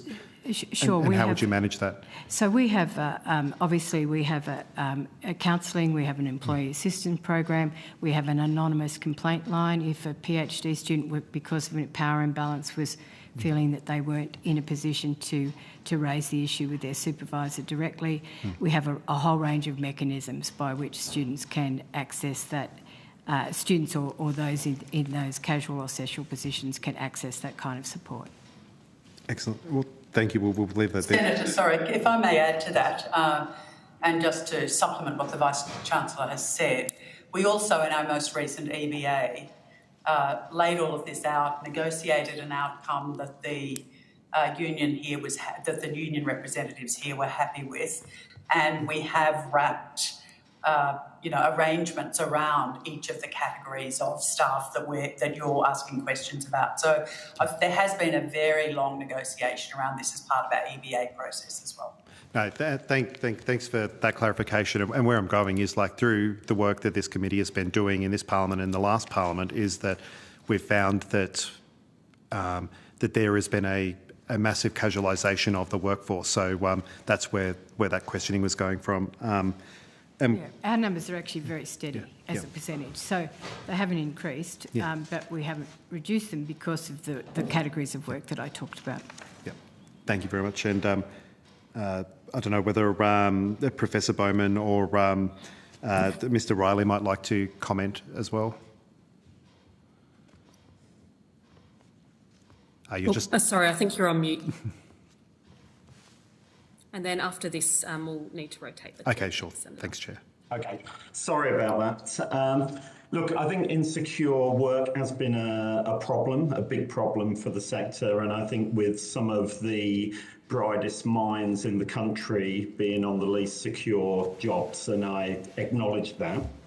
I think we've done everything we can to really try and remove that insecurity. We're quite pleased with the progress we're making. At the moment, for our university, 74% of our staff are on continuing contracts, 19% on fixed term, and only 7% as casuals. And like QUT, you will find within that group quite a lot of students, postdoc students, doctoral students, and you will also find industry experts. For example, the Chancellor sitting next to me when he was a judge used to come in and do occasional lectures for the law school. So although I don't think we ever paid him, he would have been classed as a casual. So we are pleased that we are moving that, and we're doing that by really moving people away from those casual contracts when they want to be. I think the other thing, look, I think that our workloads at Charles Darwin University are high. I think our staff do work incredibly hard. There's no two ways about that, and I acknowledge that here, and I acknowledge it to them. We do look for ways to support them, and as QUT said, all of these services we have to assist our ongoing staff are open to our casual staff as well. We do monitor the workloads both at a faculty and university level. We have formal mechanisms to engage with the unions in the university, and I have an informal meeting once a month with the unions just to feel how things are going out there. So I do think workloads and insecurity work are issues that we've had in the sector and still have to some extent. But over my time in the sector, I think we have made some really big strides forward. Thank you very much. Thank you. We do need to rotate now. So Senator Faruqi, you have the call to take us up to 3:45. Thank you. Yeah, thank you, Chair. I will start with Monash, no questions. Dr. Clark, I just want to take you through quickly the university's responses to a particular case of wage theft, because at the time you were a council member, then Deputy Chancellor, and then Chancellor in 2024. So Monash University was first made aware of wage theft allegations in June 2022. This is about the unpaid consultations. And when Monash failed to act on these complaints by the NTEU, they notified Monash that they would proceed to the federal court. But instead of addressing the wage theft, the university doubled down, and one of, I think, the most appalling responses to this issue The university response was to countersue their own staff and the NTEU to retrospectively amend the enterprise agreement to strike out any claim of wage theft. Monash was denied this in court and then again lost on appeal. And shockingly, it did not stop there. Monash then brought an originating case to the federal court, which the university lost again.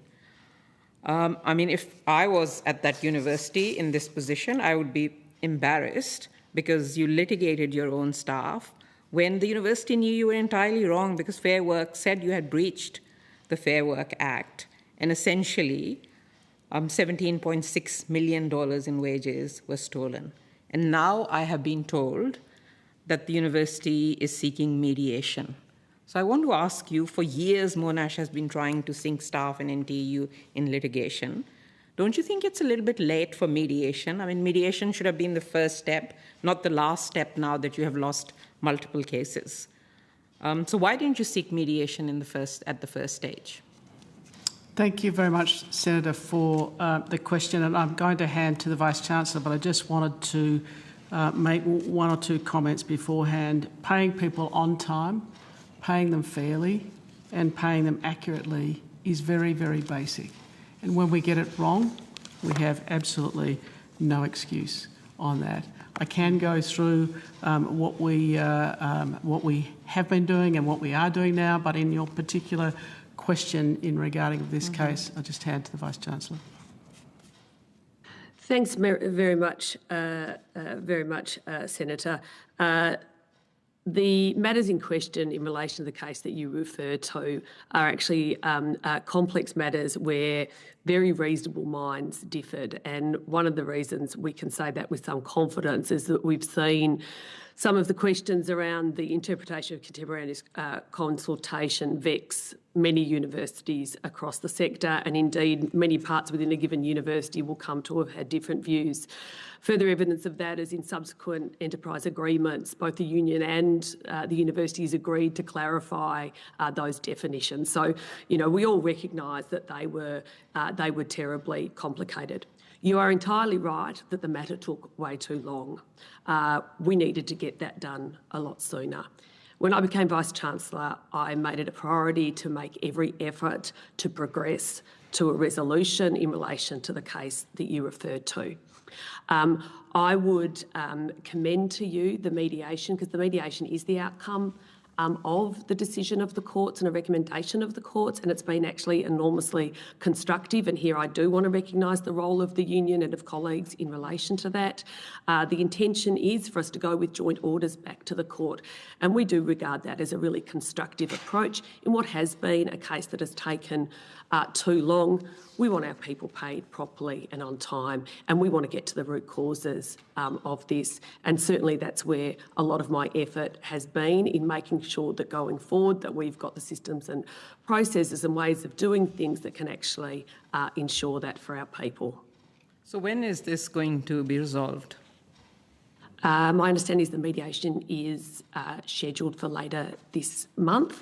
So I would be, I'm hopeful that the joint orders will go to the court soon thereafter. And the root causes that led to this underpayment, have you addressed those? Let me cover some of the what we've done at the governance level, because and the Vice-Chancellor can cover what we're doing at the management level as well. In terms of what we had view of these issues in 2021, and our audit and risk has had very close oversight on that once we've realised that this is a very significant issue, and as the Vice-Chancellor's outlined, we have absolutely focused on that. The Council was briefed in 2021. Internal audits were commissioned by our audit and risk in 22 and 23. And any issues that were raised by the NTEU were very carefully considered, and management was required to investigate those thoroughly. I also acknowledge the very constructive engagement with the NTEU. I have met with both. You still took them to court twice, though.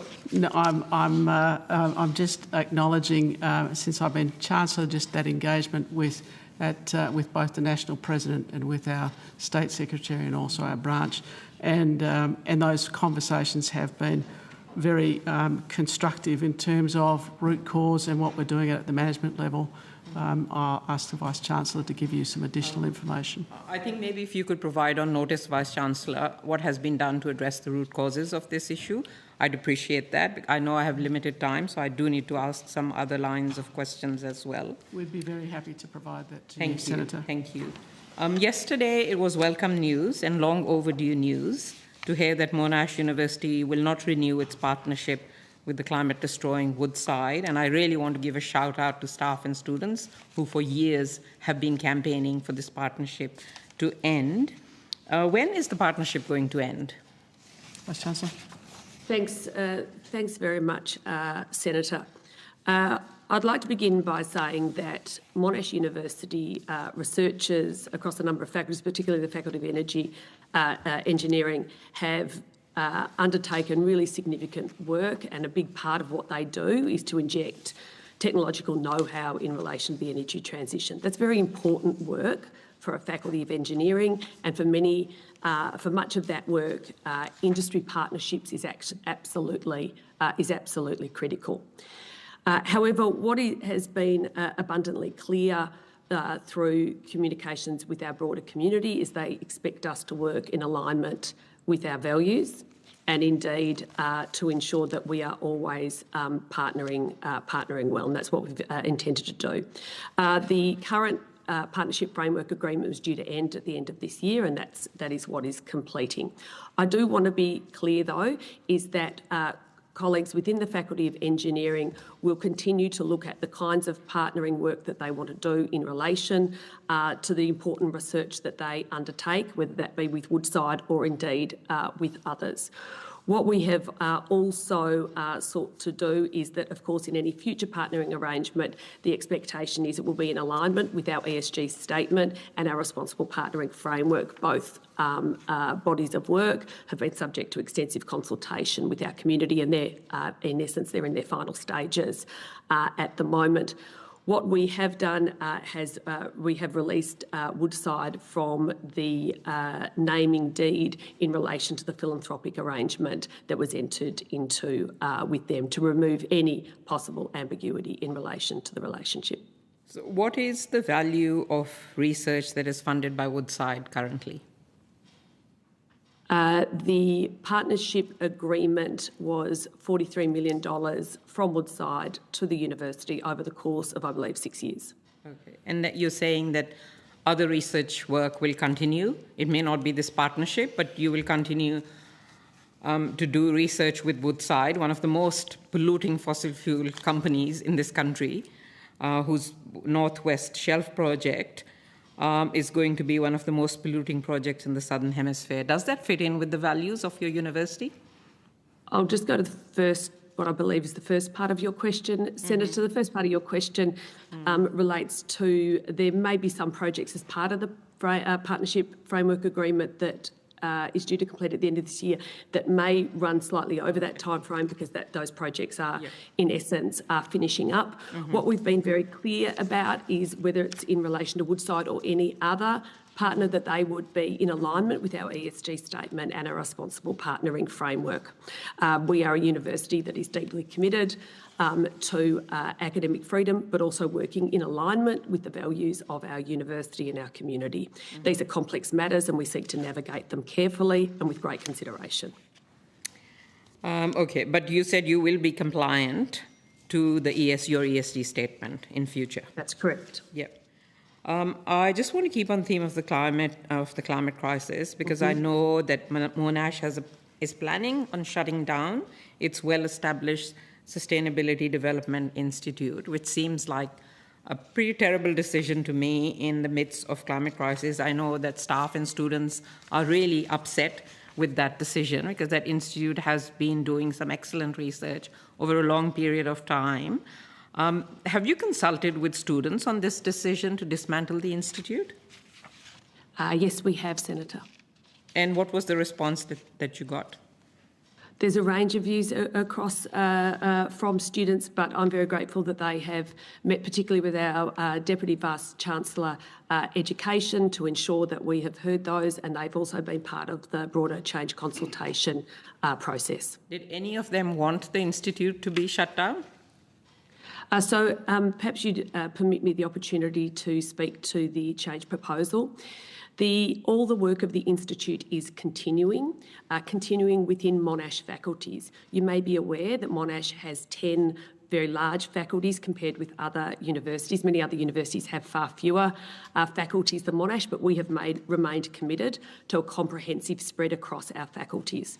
Across those faculties, there are 33 institute centres or hubs on climate and sustainability at Monash, and I'd be happy to enter into the record all 33 of those, not including the ones that we have on our international campuses. MSDI has been the only climate or sustainability institute that has been operating outside the faculties. There is an opportunity for their important work to be located alongside the research and education of our faculties. It is our faculties that are the powerhouses of research and education in the university, and there is an opportunity to do that. Yeah. I really want to recognise I'm sorry to cut you off there, Vice Chancellor. I'm very limited on time. I do understand that. My question was very specific. Did any of the students support the shutting down of the institute? Because the institute is being shut down, and I mean, I ran a similar institute at the University of New South Wales many years ago, and I know the value of cross-disciplinary work that happens in an independent institute. So did any of the students support the shutting down of the institute? I can't speak directly of every student's views. Could you take that on notice? Was the decision to shut down the institute, was any consultant involved in advising you on that shutdown, or was that an internal decision? No, Senator, it was an internal decision. It was an internal decision. Senator, after this question, we'll need to rotate. Thank you. Yes, thank you, Chair. I have just seen a report on racism at Monash University. I think it's been produced by the Monash Student Association, People of Colour Office. Pretty harrowing reading, I must say. More than half, which is about 57% of respondents, said that they had experienced or witnessed lecturers, tutors, or students making insensitive comments or jokes related to race. One person has a quote in there saying, "A lecturer changed my name to an English name without my consent, laughed it off as a joke, and I got humiliated in class. I was asked if I would join ISIS or Al-Qaeda by white classmates because I'm the only person of colour and Muslim in class." Another comment says, "You look way too much like a foreigner to claim you were born here." Another one says, "Sometimes tutors just assume I'm an international student because I'm not white, or assume English is not my native language." Another one, clear favoritism towards white students. And the list goes on. The hostility to Arabs, Palestinians, and Muslims receive when we bring up concerns was disgusting, to say the least. I wonder if you have seen that report. Yes, I have, Senator, and the excerpts that you read out, along with others within that report, are truly awful. I can advise you that we are working with the MSA to work through that report and understand what appropriate and effective measures the university can take further to what we are already doing, both in relation to preventing such incidents but also effectively responding to it. It is the job of the university to shine a light on these issues, and we are not afraid to shine a light on these issues, and it is certainly something that has taken up an awful lot of my time over the past 18 months to make sure that we do this as well. These are enormously difficult, big social issues that we grapple with every day within the university and indeed across the sector. And certainly I can tell you that it keeps myself and my senior members of staff awake at night, thinking about how can we always ensure that we make campuses safe and respectful. I think in the report what we see called out, and I think we've seen this across the sector a lot over the last 18 months, are real questions. Have we got enough prevention? Have we got effective responses? response in place. But I think what the report goes to, and I think what an opportunity to think about, is actually a broader question around atmospherics. And that's a lot of the intangibles that I think we have to attend to. And one of the things that we've been really committed to at Monash has been the commitment around social cohesion. We've had that program led by Dr. Susan Carland, whose work I'm sure you are familiar with, given that she has led much of the work in the Islamophobia Register, and Associate Professor David Sluky. Their work has been incredible in terms of ensuring that senior executives have been trained and engaged, but also we've looked at all of our frontline services. They're also engaging heavily across our community. I happen to have actually met with Drs Dan Haller and Fareed Saeed yesterday. They lead the Monash Brave Conversations Lab, because I think one of the pieces that your question really goes to is the capacity for students to really feel that they can engage effectively in class, can express a range of views, can do so robustly. We are supporting our academics to make sure that they can do that well, and the two of them and their program have supported more than 1,000 Monash academics in the past 12 months, and part of their meeting with me was to plan for what they needed to be supported further to go forward into the future. It is clear there is more work for us to do, Senator, and we are deeply committed to doing it. This is 2025. Thank you, Professor Pickering. Senator, we do need to move to the next session. Only because I guess racism is not that important anymore. Senator, for me to ask a couple. I'm sorry, Chair, but I had a couple more questions on that topic, which are really important. Senator, I would ask you to withdraw that. We're due in the program to move to the next witness. We've been delayed on time. You've had more than 15 minutes as a block. I'd ask you to withdraw that. Sure, withdraw. We are due to move to our next witness. Thank you, Professor Pickering, and to all witnesses who have attended during this session.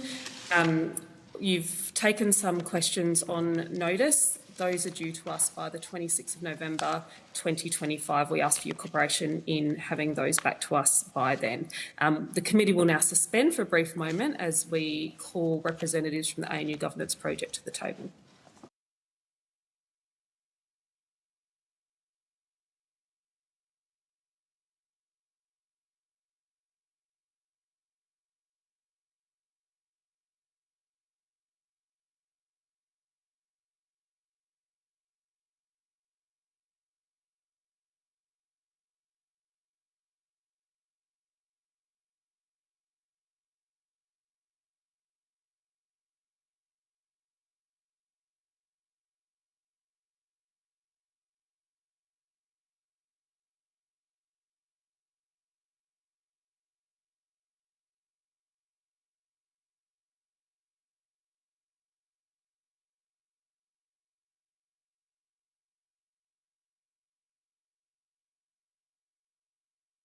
I'll resume. I understand we have witnesses at the table.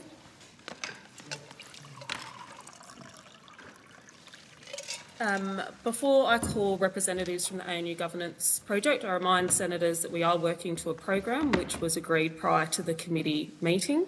I will be allocating the call based on that program and seeking to stick to it as far as we can. As has been my practice for the duration of the day, I'll advise you on the amount of time you have to ask questions and then give you a reminder when it's time for your last question. I ask for your cooperation with those practices that are consistent with the way this committee has operated previously. I will now welcome representatives from the ANU Governance Project. Could I ask you please to state your full names and the capacity in which you're appearing today? Professor Quentin Grafton. Dr. Jessie Moritz. Professor Sasha McCabe. Thank you and welcome to you all. Do you have an opening statement you wish to make to us? Yes, we do. In the interest of time, we're going to make a shorter statement, and we've asked that our full statement be tabled and recorded in full in the Hansard. Our shorter statement should be 2 minutes or so. Yes, we have received that, so thank you. Please proceed with your statement. Thank you so much for the invitation. Thank you, Chair. Thank you, Senators, for inviting us to appear today. The ANU Governance Project is a constructive, solutions-focused initiative. We're an independent group of ANU staff and students who believe that the ANU has a rare opportunity to move from crisis to nation-leading good governance. You've heard a lot about the problems that we face at the ANU and across the sector. We bring you solutions to resolve deep systemic governance problems based on listening to over 600 members of our community. To the best of our knowledge, this is the largest independent community-led investigation in Australia's history into university governance. The solutions that we forward to you are low cost or free, they're evidence-based, they're actionable, they build on and extend the work you have already been doing, and they get to the heart of the crisis in higher education governance. The reforms that we offer to you are urgent. We've had a change of Vice-Chancellor and stopped forced redundancies at the Australian National Universities, but there has been no structural governance reform to date. There is nothing structurally that prevents another crisis at the ANU. The community told us through our project that they feel fundamentally disconnected from university leadership. Upwards information flows at our institution are poor, academic risk is not effectively managed, and staff and students do not believe the financial numbers that are being shared. This is a crisis of legitimacy in our governing systems. The community is here and ready to help. Within 2.5 weeks from the launch of our project, over 600 staff, students, former staff, alumni and members of the community came forward to help design better governance. They told us that we need better checks and balances, enhanced accountability and stronger transparency. Key solutions that they put forward include establishing a university senate tasked directly with comprehensively evaluating academic risk and bringing that staff and student voice directly to council. We also need to reform the ANU Act to ensure that members of governing bodies are sufficiently independent so that the community has confidence they can hold our senior university leadership accountable. We must enhance the transparency as well of our governing bodies.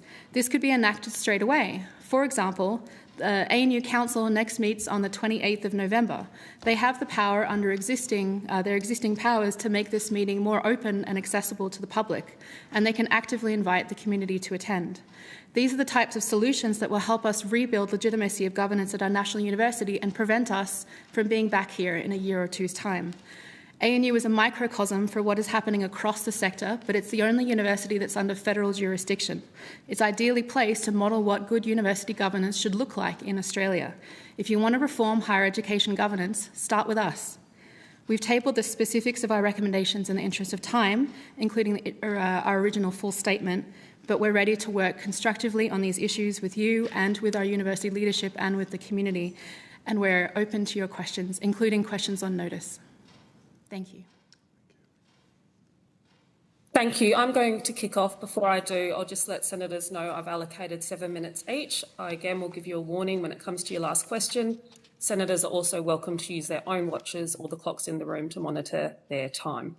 I want to go to the establishment of the project. Can you talk us through how the governance project was formed? And I know you've covered it to some extent in your opening statements, but what work you've done so far in considering the governance issues at ANU?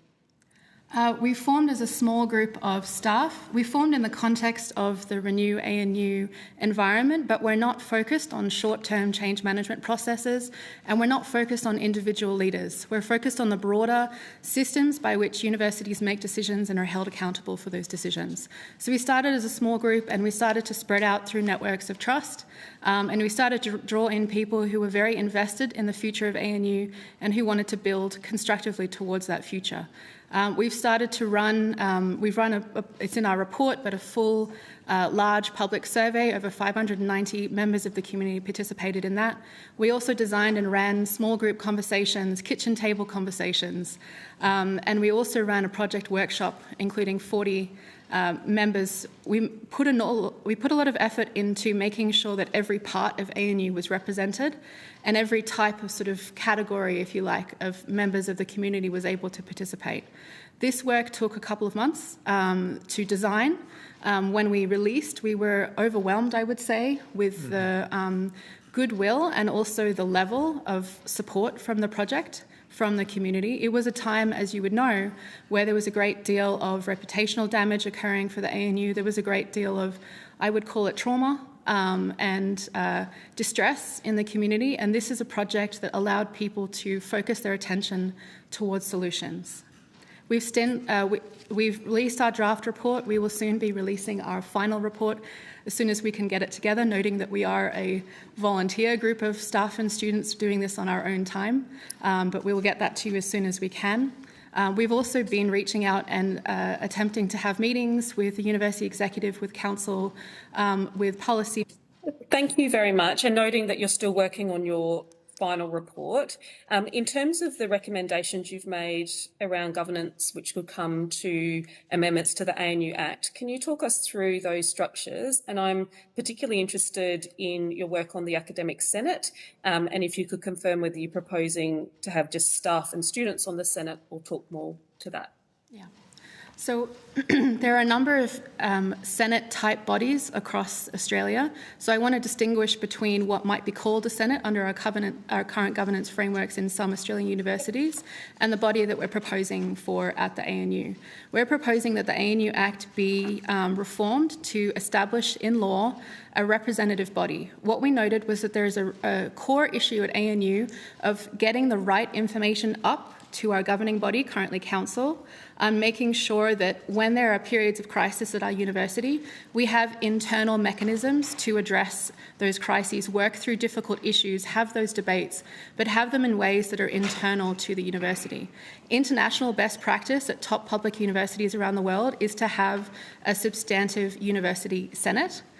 This includes staff and student representation. Sometimes it's an academic senate with only academics. We think for the Australian National University, you want to have something broader than that. You want to have something that represents and is appropriate for our national universities. So that would include staff and students. It would be an opportunity to create something unique. You could have significant First Nations representatives through that Senate. You could have levels of community representation through that Senate. So rather than having the head of the Canberra Symphony Orchestra find out about resourcing cuts to the School of Music in the public domain, they could be a part, those key actors in the community could be part of the Senate. Thank you very much. I know throughout your work, the work you've done is obviously notably focused on the ANU, but I'm just interested in terms of some of the recommendations or structures that you're advocating for, if you see any other opportunities for these to be taken up by other universities. I mean, this committee is not just looking at the ANU, it's looking at universities and governance models across the board. If I could take that, Senator. So, Thank you. The acronym I use is BAU, so that's business as usual. Business as usual at the ANU, of course, business as usual for across all universities in Australia, and I call that bad for all universities. So we've had a lot of successes in the university sector in terms of international students, massive increases in revenues, etc. But what we haven't had is that improvement in the governance structure. It's sort of like frozen 50 years ago, yet the world has changed, university sector's changed. And so what we have is, what we don't have, I should say, we want to have is a three-legged stool. You know, just like we have, you know, the legislature, we have the executive and the judiciary in a government sense. We're missing one part of that three-legged stool, and that's the community, whether it be an academic senate or some form or other. That representation, that democratic process that is missing in the context of university structures, and not just the ANU. I mean, we right now in the Senate of Australia, I mean, the Senate has made a huge difference to this country in terms of that deliberative body, the deliberative thinking, and this what we're participating in right now. We need it in our universities. We need it at the ANU, we need it at the UNSW, whatever the university is. We don't have it. It does exist in other universities in other parts of the world, successful, highly successful universities. We need it. Let's do it. And it's not that hard to do. Yes, there would be an amendment to the ANU Act, but these sorts of structures can be developed now in an eternal way if the leadership, the senior leadership of the universities were prepared to act in that way. And that's what we're arguing for. And it's not just the three of us here today. It's in the entire group around the ANU governance project, arguing for better governance reform, and ultimately better outcomes for not only university students and staff, but for Australia. Thank you very much. I'm now passing the call to Senator Pocock, and then I'll come to Senator Faruqi. And thank you all for your time here this afternoon, and thank you for the work that you've done. And I really want to put on the record the hours and hours and hours you and your colleagues have poured into this project in your personal time. And just to cut to a few of the recommendations, why do you recommend that the ANU cease the use of non-disparagement agreements? And also just note that in response to a previous question, I noticed the ANU deny using these. I'm not sure what the ANU would term them exactly, but what we're aware of is that, and I should maybe state at the beginning that academic freedom for staff at the university to be able to speak publicly about problems at their institution is already enshrined in law when you're at the university, when you're a current staff member. Non-disparagement agreements, or something equivalent to that in name, we believe are being used, and the community told us are being used, in order to make sure that when people take a payout during a redundancy or a forced redundancy, they're no longer allowed to be associated with or to make any criticisms of the university or its leadership. It's a way, we think, and the community told us it's a way of muzzling people who are retiring or have left in tense and difficult circumstances. We don't think that's appropriate for our national university. We hope that the ANU ceases use of any tool of that nature, whatever they decide to call it. Can I just add to that, Senator? The issue is around those values that were highlighted, in the Salento panel. There's transparency, there's trustworthy. Those are two values. There's others as well in the context of academic freedom. Those are the values that the nation has been informed that universities need to follow, and a non-disparagement agreement doesn't equate to those sorts of values. It doesn't work in the context of what we want in terms of openness, transparency, and better outcomes. It's not about individuals, it's about better outcomes. And how do we get better outcomes? By people speaking the truth and telling it how it is. Thank you. Thank you. It seems sometimes people at the top don't actually want the truth. Has the ANU committed to making any of the changes you've recommended? Well, I think the short answer is no. There has been a change of leadership, but no actual changes have yet been implemented or committed to specifically. And what steps have you taken to engage with the ANU executive and council on these issues? So, do you want to take it? So the project has spoken to different levels of the leadership, both in terms of bringing the recommendations specifically to their notice, and also to seek resourcing for this project, because it has taken a lot of volunteer time, particularly from early career academics. And for it to have an outcome, it needs to have some level of university support, but that has so far not happened. We have met with Chancellor Julie Bishop. We have met with Interim Vice-Chancellor Rebecca Brown. We've also reached out to council members and other members of the executive to also consult. And what we're trying to do in reaching out to them is identify areas of overlap, because there are agreement on some areas of reform that need to occur in the university. And our goal in this project is to be bridge building and to connect up the community with the governing body and with the executive, and try and get everyone in agreement on some of the things that need to change. That work is ongoing. We will continue engaging constructively, but so far there's no actual governance reforms that have yet occurred. Can I also add to that, Senator? A proposal was made to the ANU, which was declined by the ANU Governance Project, to actually provide teaching relief for the people, not myself, but for the younger early career, mid-career researchers who've donated hundreds of hours of their time to make the ANU a better university. That offer was declined by the ANU, yet there's a huge amount of expertise within the group. I'm not talking myself, but the early and mid-career researchers in particular. That doesn't make sense from our perspective.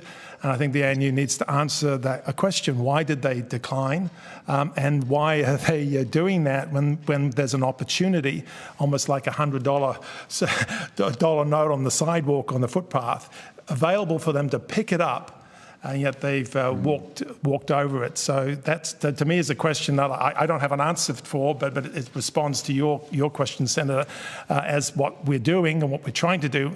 And in some sense, the door has been closed on us in the context of that proposal. And so in terms of resourcing, your request to the ANU has been teaching relief to allow you to spend more time on this? It was a number of various things to allow the project to continue to deliver what it's been working on. It included, I think, from memory, and we might need to make sure that we are fully accurate here, but I think it was approximately $130,000 was going to go towards establishing a First Nations pathway to try and really make sure that the ANU is engaged as effectively as possible with its First Nations community. There were also, for most people, it was around about, say, $20,000 per junior staff member that was working on the project. It went up to about $50,000 for some of the staff members that were putting more time towards the project. The total was not insignificant. It was somewhere just under $500,000 that we requested from the ANU. And of course, ANU responded that they are in a situation of financial austerity and that they don't have the capacity to fund additional projects at this time. Yeah, but it's worth highlighting that that's not additional salary that's going to the people requesting it. It was support for them to do the job. It wasn't that getting a top-up salary. And it's kind of amazing that that sum of money for a $1.6 billion organisation can't afford $400,000 or so with all the free labour and expertise and experience built into it.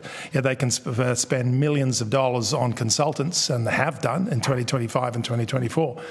It's shocking, quite frankly. But again, it's not for us to engage with, because that was a decision that was taken by the ANU senior leadership, not by us. Yeah. Senator, this needs to be last question. Thanks. Sure. Yeah, I mean, incredibly disappointing given that they've paid NOUS alone $2 million. Just finally, what are the immediate steps the ANU could take to demonstrate that they are serious about improving governance? There are a number of immediate steps that could be taken. For example, we mentioned already that Council is meeting on the 28th of November.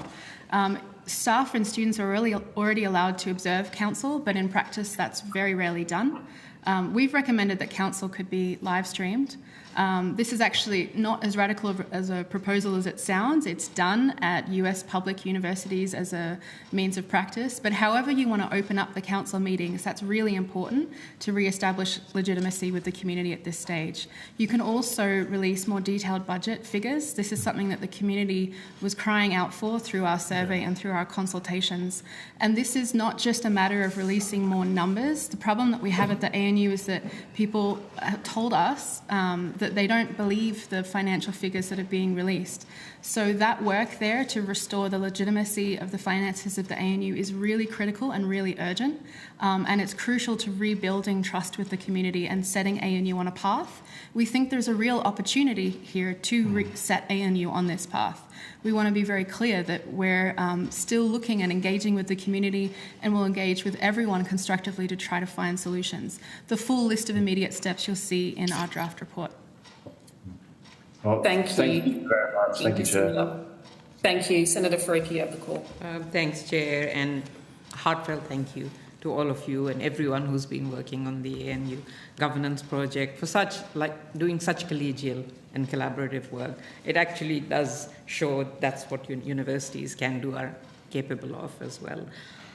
We had the Australia Institute present evidence to us on Monday in Adelaide, and in their evidence they said that universities were effectively running as a halfway house, where they have all the privacy and secrecy of private companies, but none of the accountability. Would you agree with that? Because I do. Yes, we would agree with that. We know that, for example, we're here in the Senate. Senate is responsible to your stakeholders, the Australian public. You're elected by them. Private companies are, you have annual general meetings of shareholders where the board is accountable. Universities structurally do not have that accountability mechanism between them and their stakeholders. What was very concerning generally was when the Education Minister stated during the period of crisis at the ANU that he was unable to intervene. What that means is that there's no direct accountability mechanism. I know that there has been a significant work being done to strengthen Texas remit and to try to look for proactive measures that universities can take. I will point out, though, for example, that the Senate interim recommendations that you have been working on that are fantastic and we support them fully. But ANU has announced that they actually already meet those recommendations. And so if you're asking whether the work that has been done so constructively here in the committee would have prevented the crisis at the ANU, the answer would have to be no. And so more certainly needs to be done. Yeah. And I guess one part of, and you've highlighted that in your evidence as well, is changing how the councils operate. And you've already said you want council meetings to be open to public or live streamed, as many others do. But I do want to get your view on, you also want the makeup of the council, obviously, to change. And there have been recommendations to the committee that there should be more than half of council should be elected by staff and students. Would you agree with that recommendation? Or what's your view on that? Yeah. Yeah, so the composition of the ANU Council is a relatively recent change to the Act. And currently, the majority of the members are appointed by the Minister by recommendation by the Chancellor. So the elected members are actually a minority. And the different members, they bring different domains of experience to the Council. So the appointed members typically have extraordinary experience in the private and public sector, whereas the elected members bring experience from the actual ANU community. And the question is, who are the council members accountable for and what balance is correct? Well, the elected members are accountable to the community. They can be re-elected or not.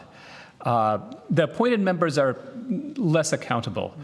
And so what we have seen and what the project has found is there's not a lot of information flow from the community to the council. So increasing the number of elected members would really change this balance of power to represent the community's views better. Yeah. Thank you. And I think you mentioned, Dr. Moritz, earlier that the project has had recent discussions with the Chancellor, with the interim Vice-Chancellor, with some of the council members as well. And have those discussions given you a bit more confidence that the university will try and move in the right direction or not? I think it's early days in terms of our engagement with these bodies and with the IBC, the executive, but also with council and council members. We are at this stage we are aware that we have been invited by Julie Bishop publicly to attend the council retreat in February and to engage with, we are already engaging with council members to try to find those areas of overlap. And I would say that there are council members who see the same issues that we do, or at least see some of them. There are active areas of overlap. There are council members who've said that they would like to be more connected to the community and they would like to have processes for doing that. I can't speak to whether or not that will result in actual tangible reform. I think that we know that there's another investigation by Linnell Briggs into ANU at the moment that's also focusing on governance, but we think that the opportunity to change some of those systems of governance now before her review, or to set things up so that when her review comes down we're ready to act at the ANU, is crucial not to be missed. Can I just add to that response, Senator? Yes. So, again, I get back to the point that we, the ANU Governance Project, put a proposal through to the senior leadership of the ANU to allow for teaching relief, etc., so we could actually help do the work that the ANU needs to have done. And the answer to that was no, niet. Okay, so that is a concrete no so far. But yes, there's been listening and there's been talk. But let's actually see the walk. And from my perspective, I haven't seen the walk yet. I've certainly heard some talk. That's right. Well, that's exactly where I was going to, because I think you're asked to contribute to the retreat, for instance, but do it on your own time without having any compensation or relief from your job. So yes, to me as well, it's pretty atrocious. Well, you have vice chancellors being paid more than $1 million. We do. You have deputy vice chancellors getting paid close to that. Absolutely. And that you have academics, a tiny fraction of that, adding to this to the large workloads, these early and mid-career people. Yes. And then when support is asked for to actually deliver for the ANU itself, the answer is no. So that, to me, is a pretty strong indication that the change that we're looking for from the ANU governance project is not happening, from my perspective. Yeah. So just last question from me. I read through your interim results of the initial kind of consultations that you did with staff. I know you said you've finished that work, but the final report is not ready yet. But are there any takeaways that you can share from that particular report, just in terms of how staff are feeling? Because I think that was part of what you did at the start of when you started this project. Yeah, we know that, so we released a draft report. This was part of our deliberative process, was try to involve the community at every stage of our project. So rather than just releasing our findings, we've released a draft report and opened it up for community feedback to make sure that our report is accurate to what the community told us. And so the feedback that we've gotten so far is that it's accurate. There's no major changes recommended by the community to what our initial findings were. The quantitative findings that at the start of the report, things like over 96% of survey respondents and all discussion group participants found that ANU governance is not fit for purpose and should be reformed. That included over half who said that it required a complete overhaul. 92% of participants who expressed dissatisfaction with ANU governance, including almost half who said they were completely unsatisfied. 93% who said they were dissatisfied with the current practices of transparency at the ANU, including over 66% who said they were completely unsatisfied, and 93% who said they were dissatisfied with accountability frameworks at the ANU, including over 62% who said they were completely unsatisfied. Those recommendations in the final report will be unchanged. Okay. Thank you very much. And once again, thank you for doing this hard work, which hopefully will inform governance at every other university as well. Thank you. Thanks, Chair. I'd like to thank each of you for your participation in our inquiry today and for keeping us informed of your work, as I know you will do going forward. I don't believe you took questions on notice, but if you did, 26th of November 2025 is when we are asking for those back. The committee will now suspend for a brief recess and will be returning at 4:30 Eastern Time. Thank you, Chair, and thank you, Senators, for the opportunity to speak to you today. Thank you. Thank you.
The committee will now resume.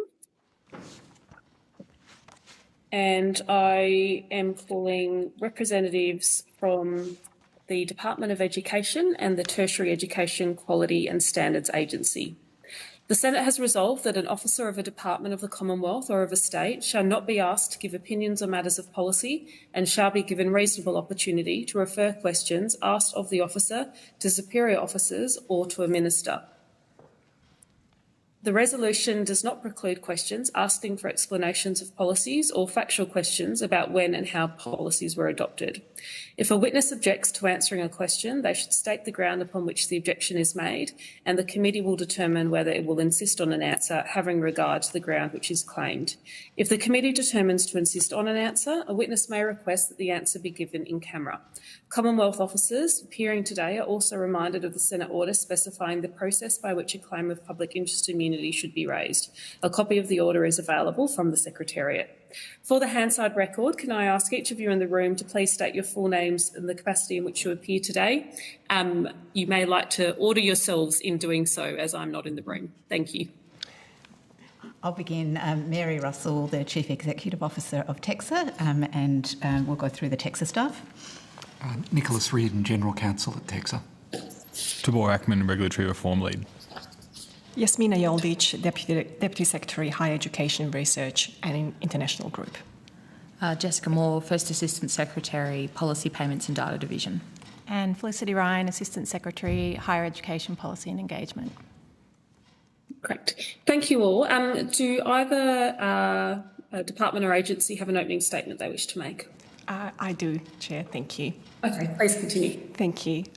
Good afternoon. As said, my name is Yasmina Yoldic and I'm the new Deputy Secretary of Higher Education Research and International Group in the Department of Education.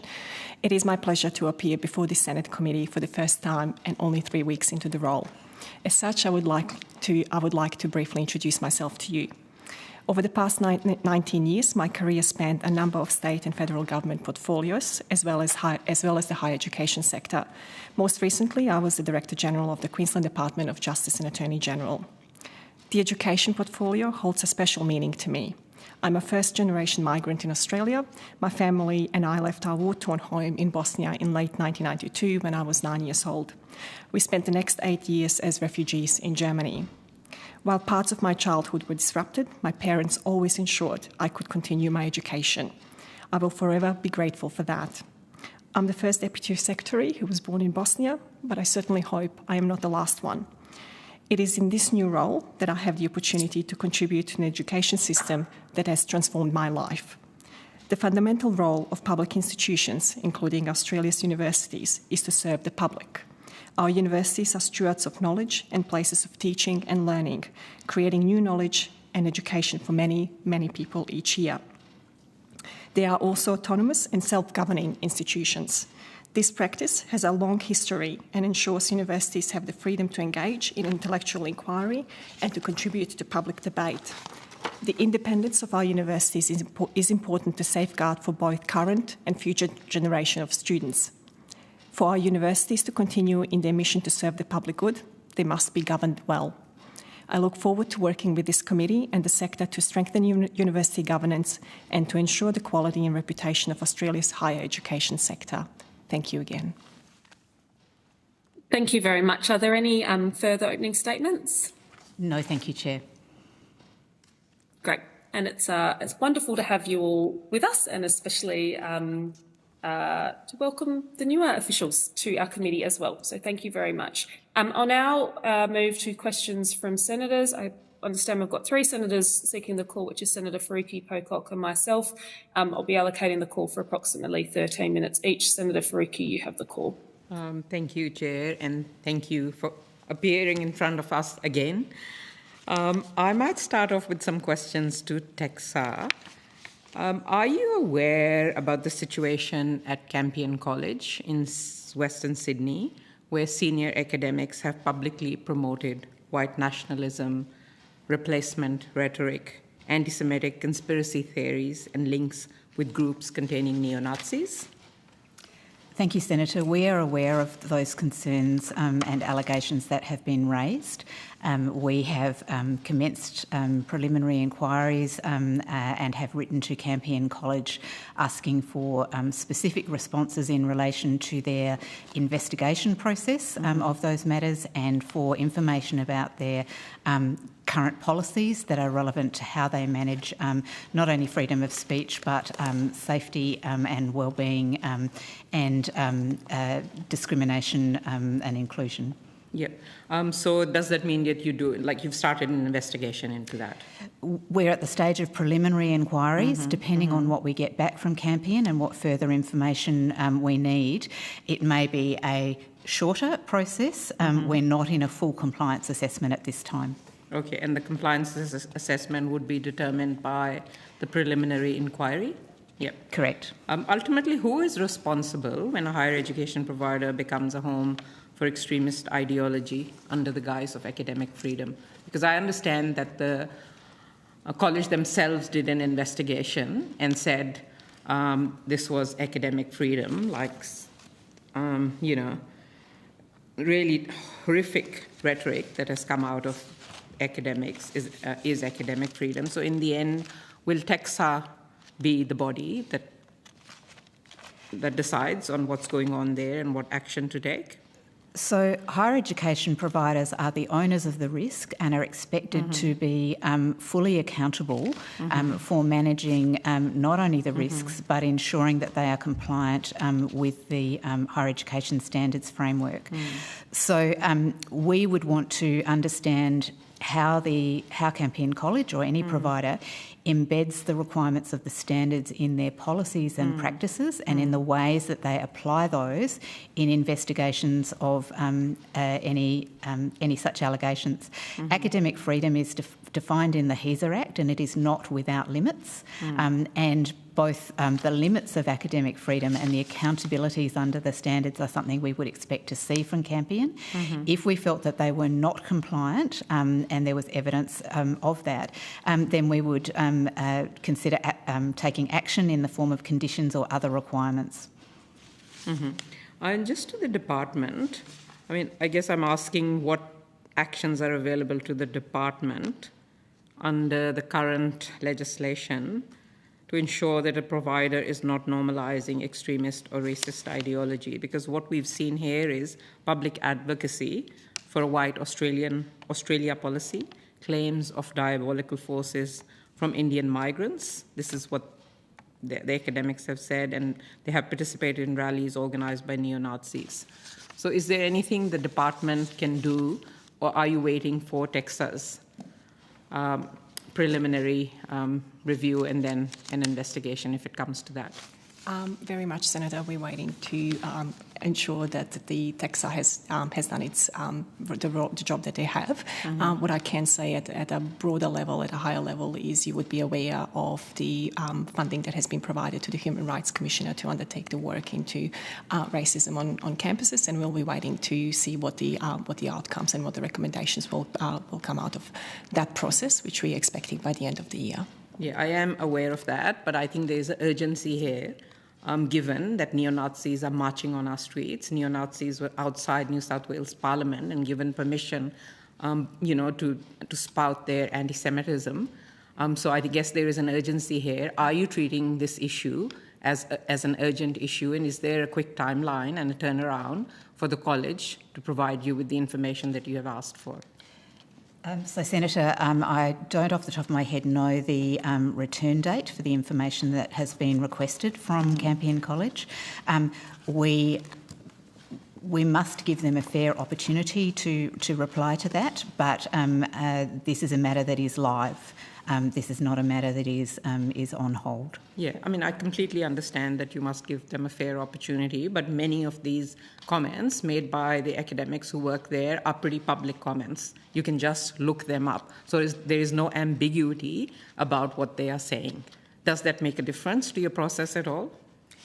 It makes a difference, but what we have to hold the higher education provider itself to, so we don't regulate the individual staff. Yes, I understand that. It is the appropriateness, rigour and timeliness of the way that Campion has responded, which is what we must inquire into.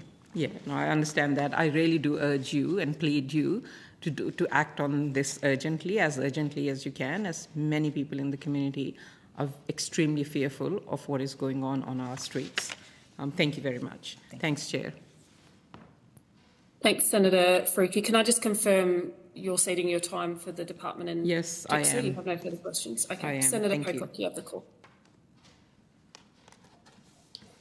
Thank you, Chair, and thank you all for your time this afternoon. I've got a couple of questions for the department this afternoon, and congratulations on the appointment. Universities Australia today again highlighted the challenge, not just for students, but for universities when it comes to job-ready graduates. And everyone is making the case for urgent reform. They claim that it takes roughly $1 billion out of the system every year. I've heard that the earliest humanities students could see some reprieve in the cost of their $55,000 degrees is 2027. I just wanted to check if that's an accurate time frame to the best of your knowledge.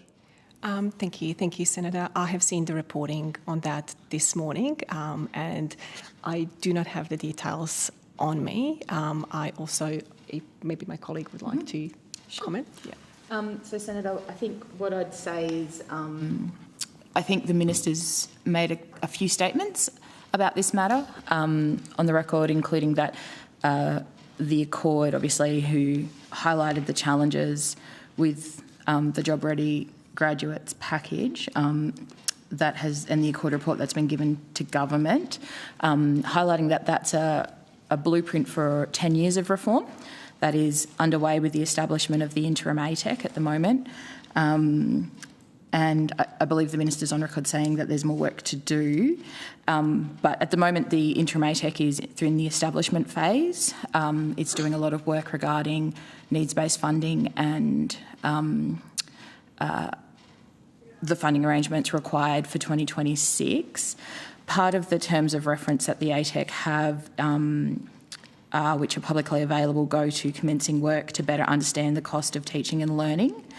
So that ATEC can provide advice on overall higher education funding levels per student. So there's some work, there's a number of pieces of work underway that go to higher education reform that are being rolled out at the moment that have its origin in the Accord process.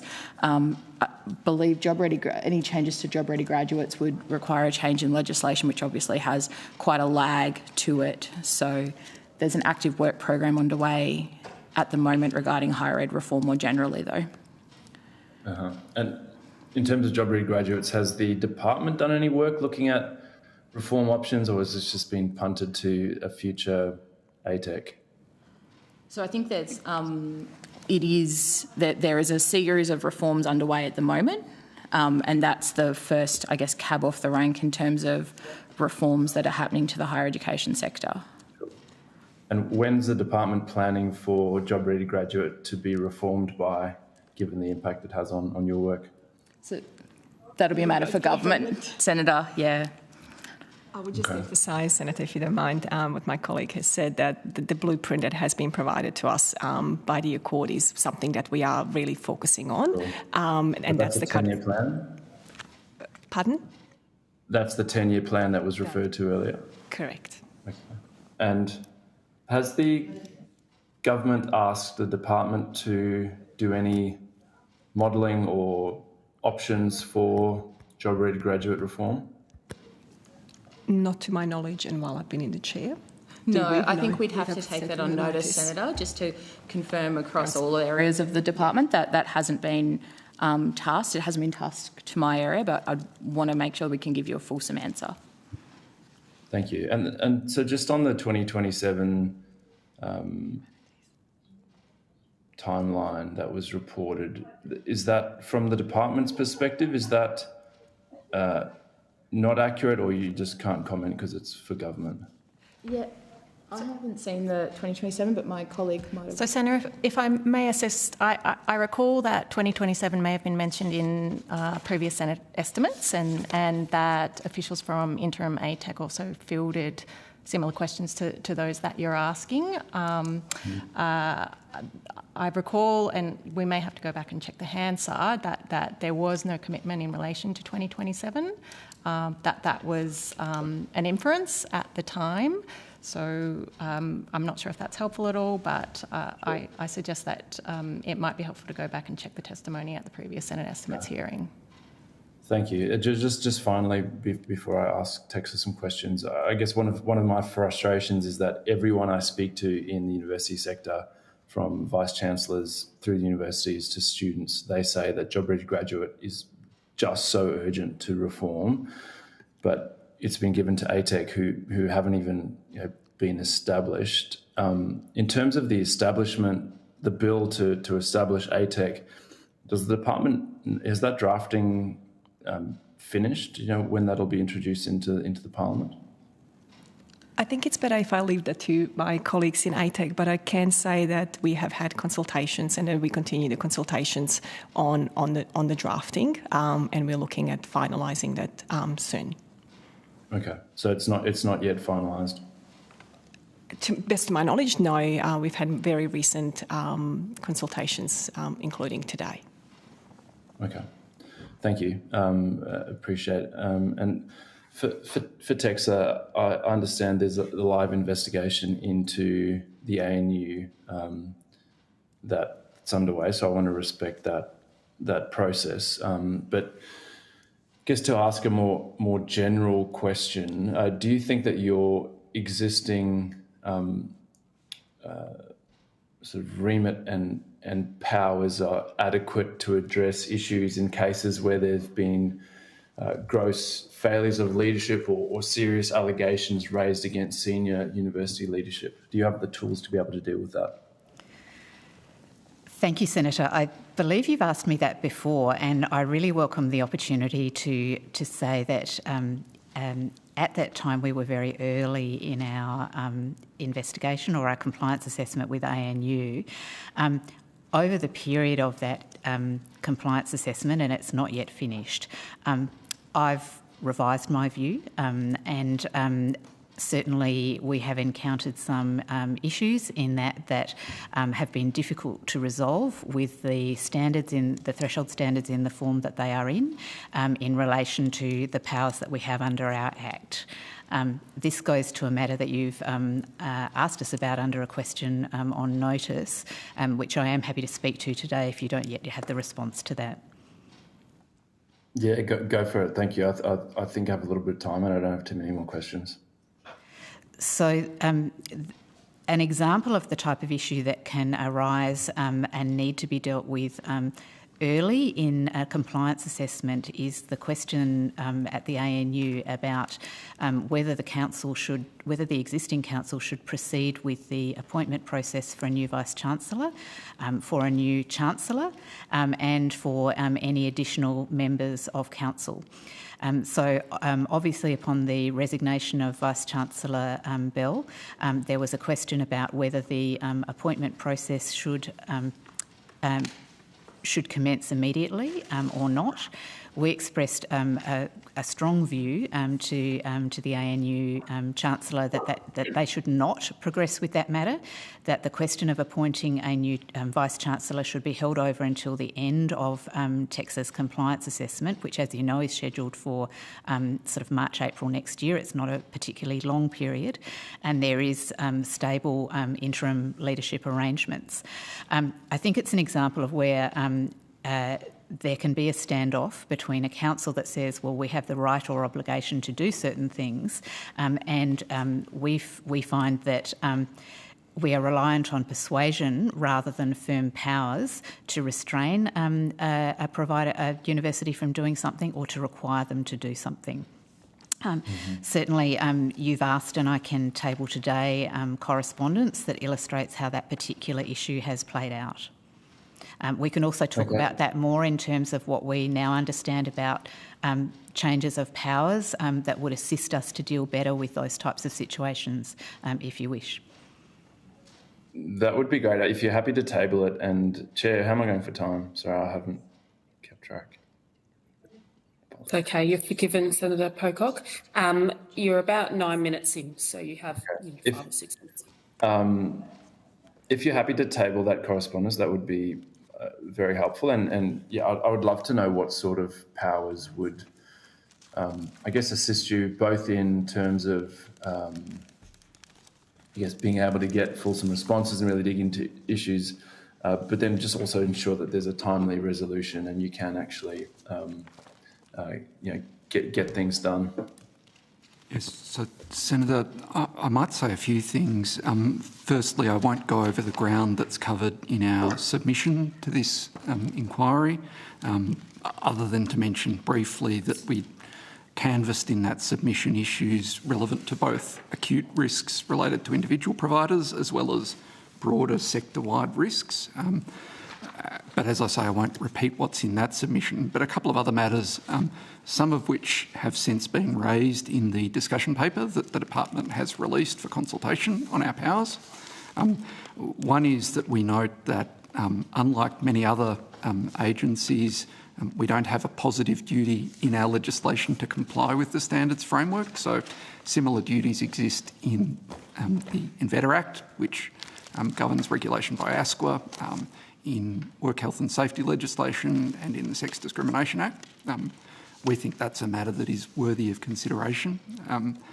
The alternative to that in the current circumstances is significant cost, complexity and uncertainty in the kind of exercise that Dr Russell described in us, firstly undertaking an assessment against the standards, secondly considering the prospect of conditions if we're not satisfied that an institution's dealing with things appropriately, and then if the institution disputes the merits of the condition, having that dispute dealt with in the Administrative Review Tribunal. That's, as I say, something that takes significant cost, complexity and uncertainty for the agency. I guess the other point I would make is that the threshold standards deal with some issues in a level of breadth and generality. Examples of that are specifically relevant to the correspondence that Dr Russell's going to table are matters related to the transparency of operations of council and matters relevant to recruitment and oversight of recruitment processes for senior officials. We know that those are matters that have been canvassed at this hearing today and also in the Expert Council on University Governance.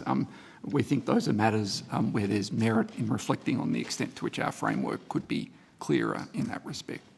Don't know whether you had anything else to add. Thank you.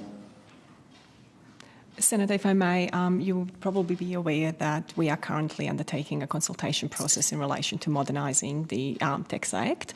We have the consultation process has closed on the 31st and we're doing some further consultations. So all of this will be taken into account as we work through that process. Apologies. Thank you. That's good to hear. Just finally, I'd be interested in your views on the ANU process. One of the things that happened every time someone talked about TEXA investigating the ANU, the former VC was at pains to sort of correct the record and say, no, we're actually undertaking a self-assurance process. And I'm interested if you could explain to the committee and anyone listening, why it is a self-assurance process and not TEXA actually investigating. And if that is potentially part of the problem when it comes to your powers.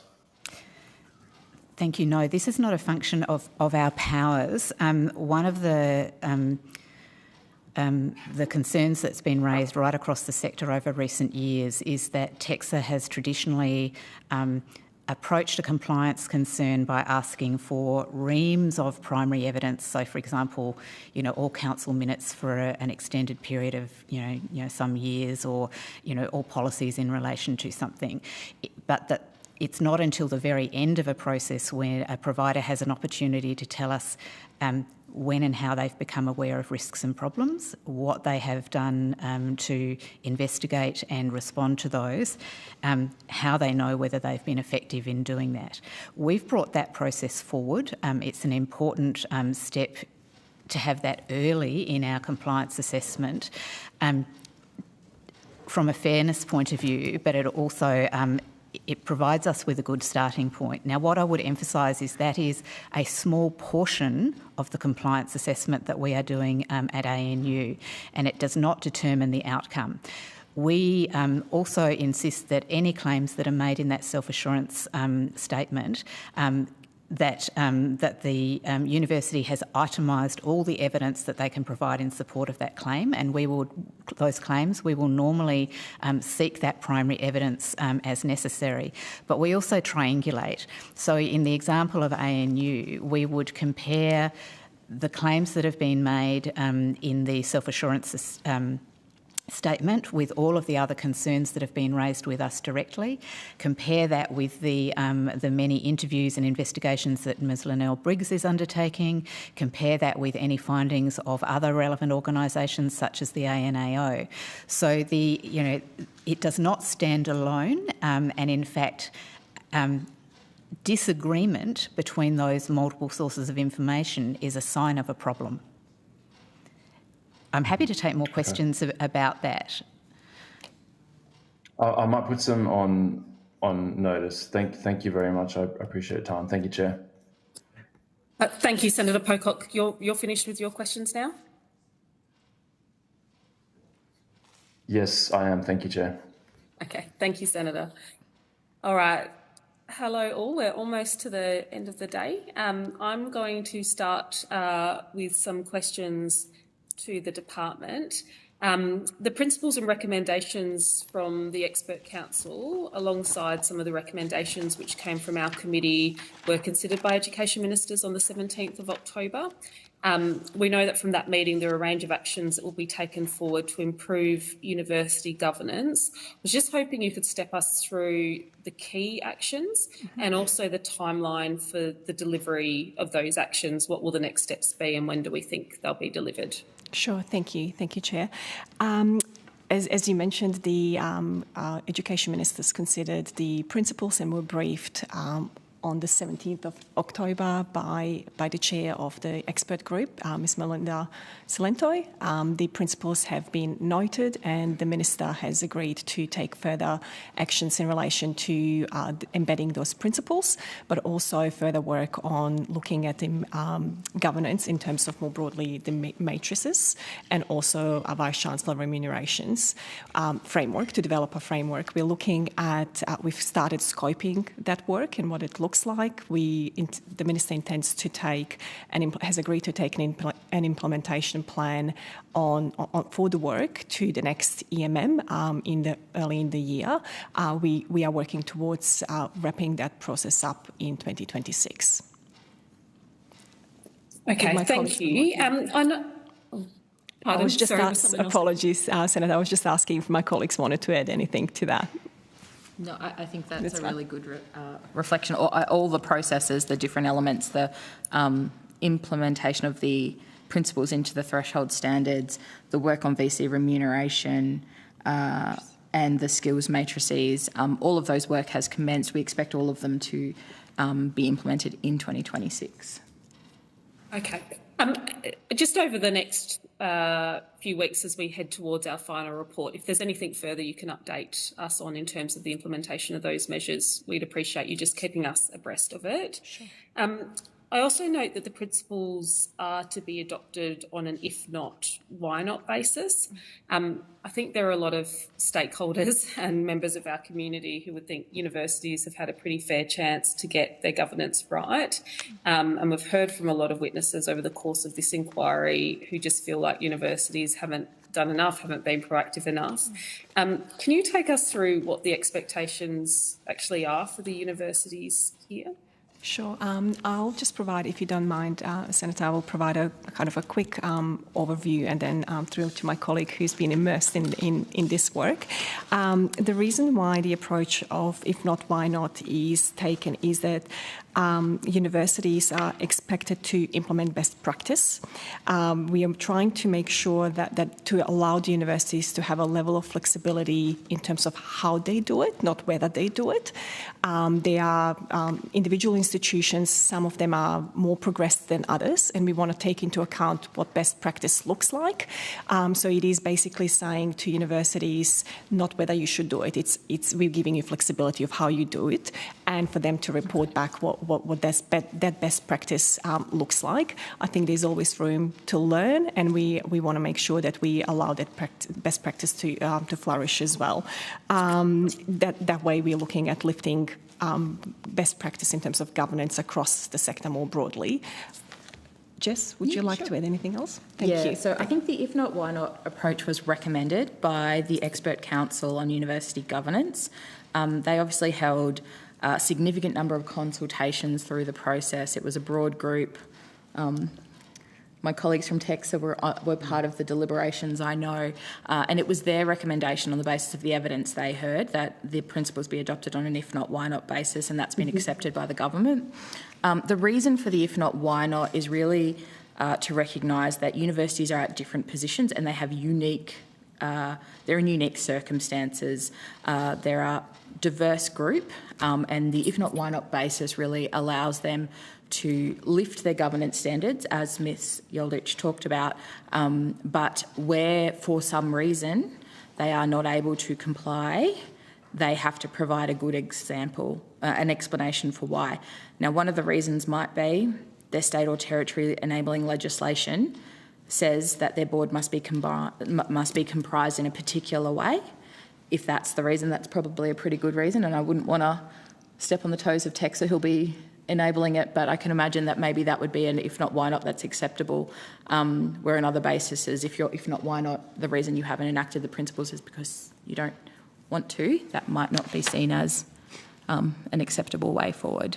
But we will work through the process over the next 6 months of embedding them in the threshold standards, and they will form part of the regulatory framework that TEXA has at its disposal.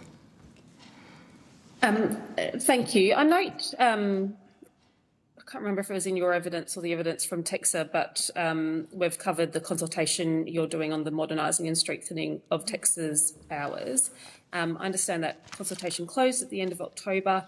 Are you able to share with us any feedback that you've received as part of that consultation process, any key themes which are emerging? I'm just going to do a quick kind of high-level overview. As I mentioned, it was me who raised that. The consultation process has formally closed on the 31st of October. We've received 67 written submissions that we are currently working through, and also we're undertaking some further consultation in terms of workshops. I will throw to my colleagues in terms of who are working through the submissions in terms of the content, where we are allowed to talk about if there's no breach of confidentiality from those kinds. Senator, I'd be happy to give you some high-level themes that have emerged from the submissions and our analysis of them to date. It's fair to say that a range of views have been put forward. So, for instance, if you look at student and staff groups, they argue for a more proactive regulatory model for the sector. If you look at providers, on the other hand, they are cautious about stronger or more powers for TEXA, and in particular the potential for those powers to overlap or duplicate other powers of other entities that might operate in the sector. There has been broad agreement across a number of groups and parties that any changes to TEXA's powers and to the TEXA Act should also be met with measures to reduce or streamline regulation and reduce duplication. So if those themes are helpful for the committee, then I offer those. Thank you very much. I'm happy actually for you to take this one on notice, but just with regard to the question around the question that was posed by the consultation paper around opportunities to streamline regulation for universities, if you could provide me a bit more detail on notice as it goes to those themes when you're able to, noting that you're still working through this and there's some confidentiality issues, I would appreciate it. I just have one more for the department.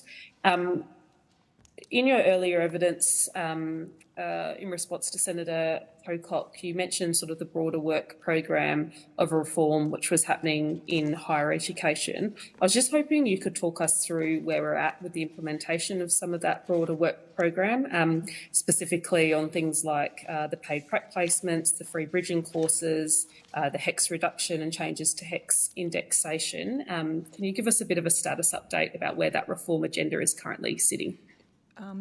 Sure, and I will throw again to my colleagues, if you don't mind. I understand that we are on track in implementing majority of the recommendations, but I'll go to the themes on specifically where we are to. Jess, are you happy to take it, or is it Felicity?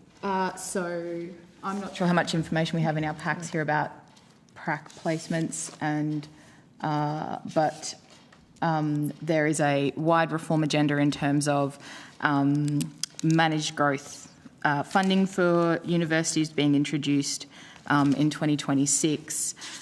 There is the demand-driven needs-based funding also being worked through, that is being implemented. We've had the prac placements, which I understand are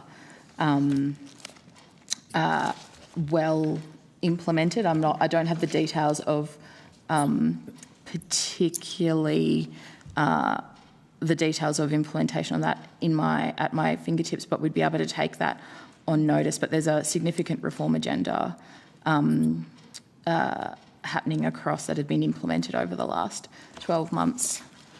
Yep, I'm happy for you to take that on notice. I suppose just keen for our committee to see a picture of the extent and breadth of that reform agenda and where we're up to, because I know officials in your department have been working very hard at it. So if we could get that on notice, that's absolutely fine. I've just got a few questions for Texa now. There's been some discussion today, as in previous days, around the need for changes to your powers. This is something, as you know, we recommended in our interim report. And I note the department has reference the consultation process, which is currently underway as well. Are you reassured that you are sort of moving to a position of getting the powers that you need to better meet the standards that students, staff and the community expect of our universities? Thank you, Senator. I'll go to Mr Reardon in a moment to the kind of the key issues that we're trying to deal with in terms of our lack of powers. We obviously respect that the department is the manager of the the consideration of any regulatory or legislative reform for Texa.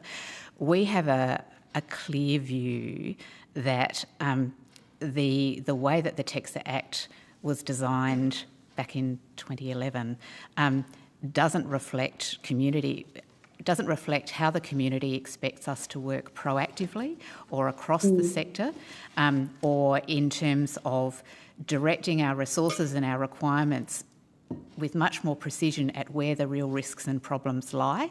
It is largely framed in terms of the expectation of scheduled assessment and reassessment of individual providers, and some of the requirements within the Act constrain us from modernising the way that we are undertaking our regulatory work. So we certainly have a desire to regulate in a way that is more precise, more targeted to risk, and through our process changes also make sure that regulatory burden only arises where there is a very good need for it and can in fact be reduced by changing our processes in situations where self-assurance statements and other evidence show that the providers are doing well in managing those risks themselves. So for us, it's a fundamental need to modernise the legislation to give us both the powers and the mandates to regulate in a way that is more modern, is more effective and meets community expectations. If I may just ask Mr Reardon to point out what we think the key things are that would enable us to do that, I think it may assist the committee. So, Chair, I already addressed in my answer to Senator Pocock's question a couple of issues relevant to interventions about individual providers, so I won't repeat those. Perhaps just to highlight a couple of things from what Dr Russell's just said. Firstly, the functions in our legislation don't really say a great deal about the kinds of sector-wide risk or sector-wide interventions that we know there is a clear expectation from the community that we do more of. When our Act was designed, the kinds of things that we see today around generative artificial intelligence in higher education or commercial contract cheating weren't really being thought about. I suppose the other thing I'd say on that front is clearly better data sharing between other agencies is something that would support us to identify earlier and better the kinds of sector-wide risks Dr Russell talked about. Going to the specific point Dr Russell raised about reducing regulatory burden, one thing we've discussed as an agency, and which I know is called out in the discussion paper, is contemplation of the extent to which our current cyclical course accreditation and re-accreditation processes remain appropriate and reflective of the kind of work that we need to do as a regulator, or whether our time ought to be focused in some respects on more acute and immediate interventions or broader sector-wide risks. So that's one thing that I know is called out in the discussion paper, and I know that officials from the department and the agency have had some discussions about. Other thing I just mentioned earlier is specifically the point about positive duty. That's, I think, a significant point that's called out in the discussion paper, but is a significant difference between our framework and others that has some implications for how we respond to risk. I don't know whether there was anything else to add, Mary.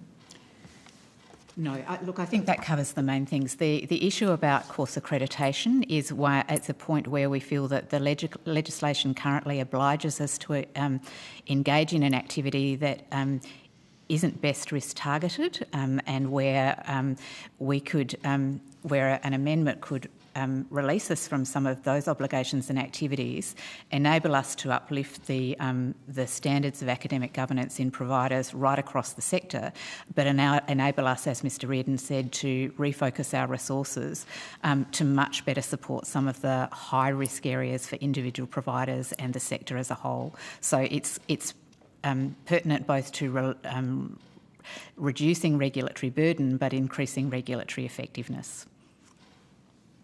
Is the sector overregulated? So I think it's often said to be overregulated when it talks about regulation in total. Many providers operate in multiple states and territories, therefore they have multiple obligations about workplace health and safety, they have obligations to state governments, they have separate regulatory requirements around the types of things they teach. If they teach radiation technology or if they do animal-based research, there are, of course, obligations. That is not the same as the assertion that TEXA over-regulates the sector.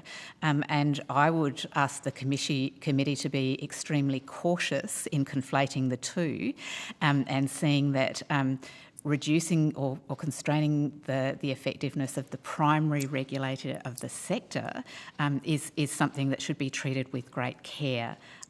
So, yes, we think it's a complex matrix of regulation that providers have to work with. They are operating complex businesses. Any business that operates, multiple types of activities in multiple jurisdictions has some level of that burden.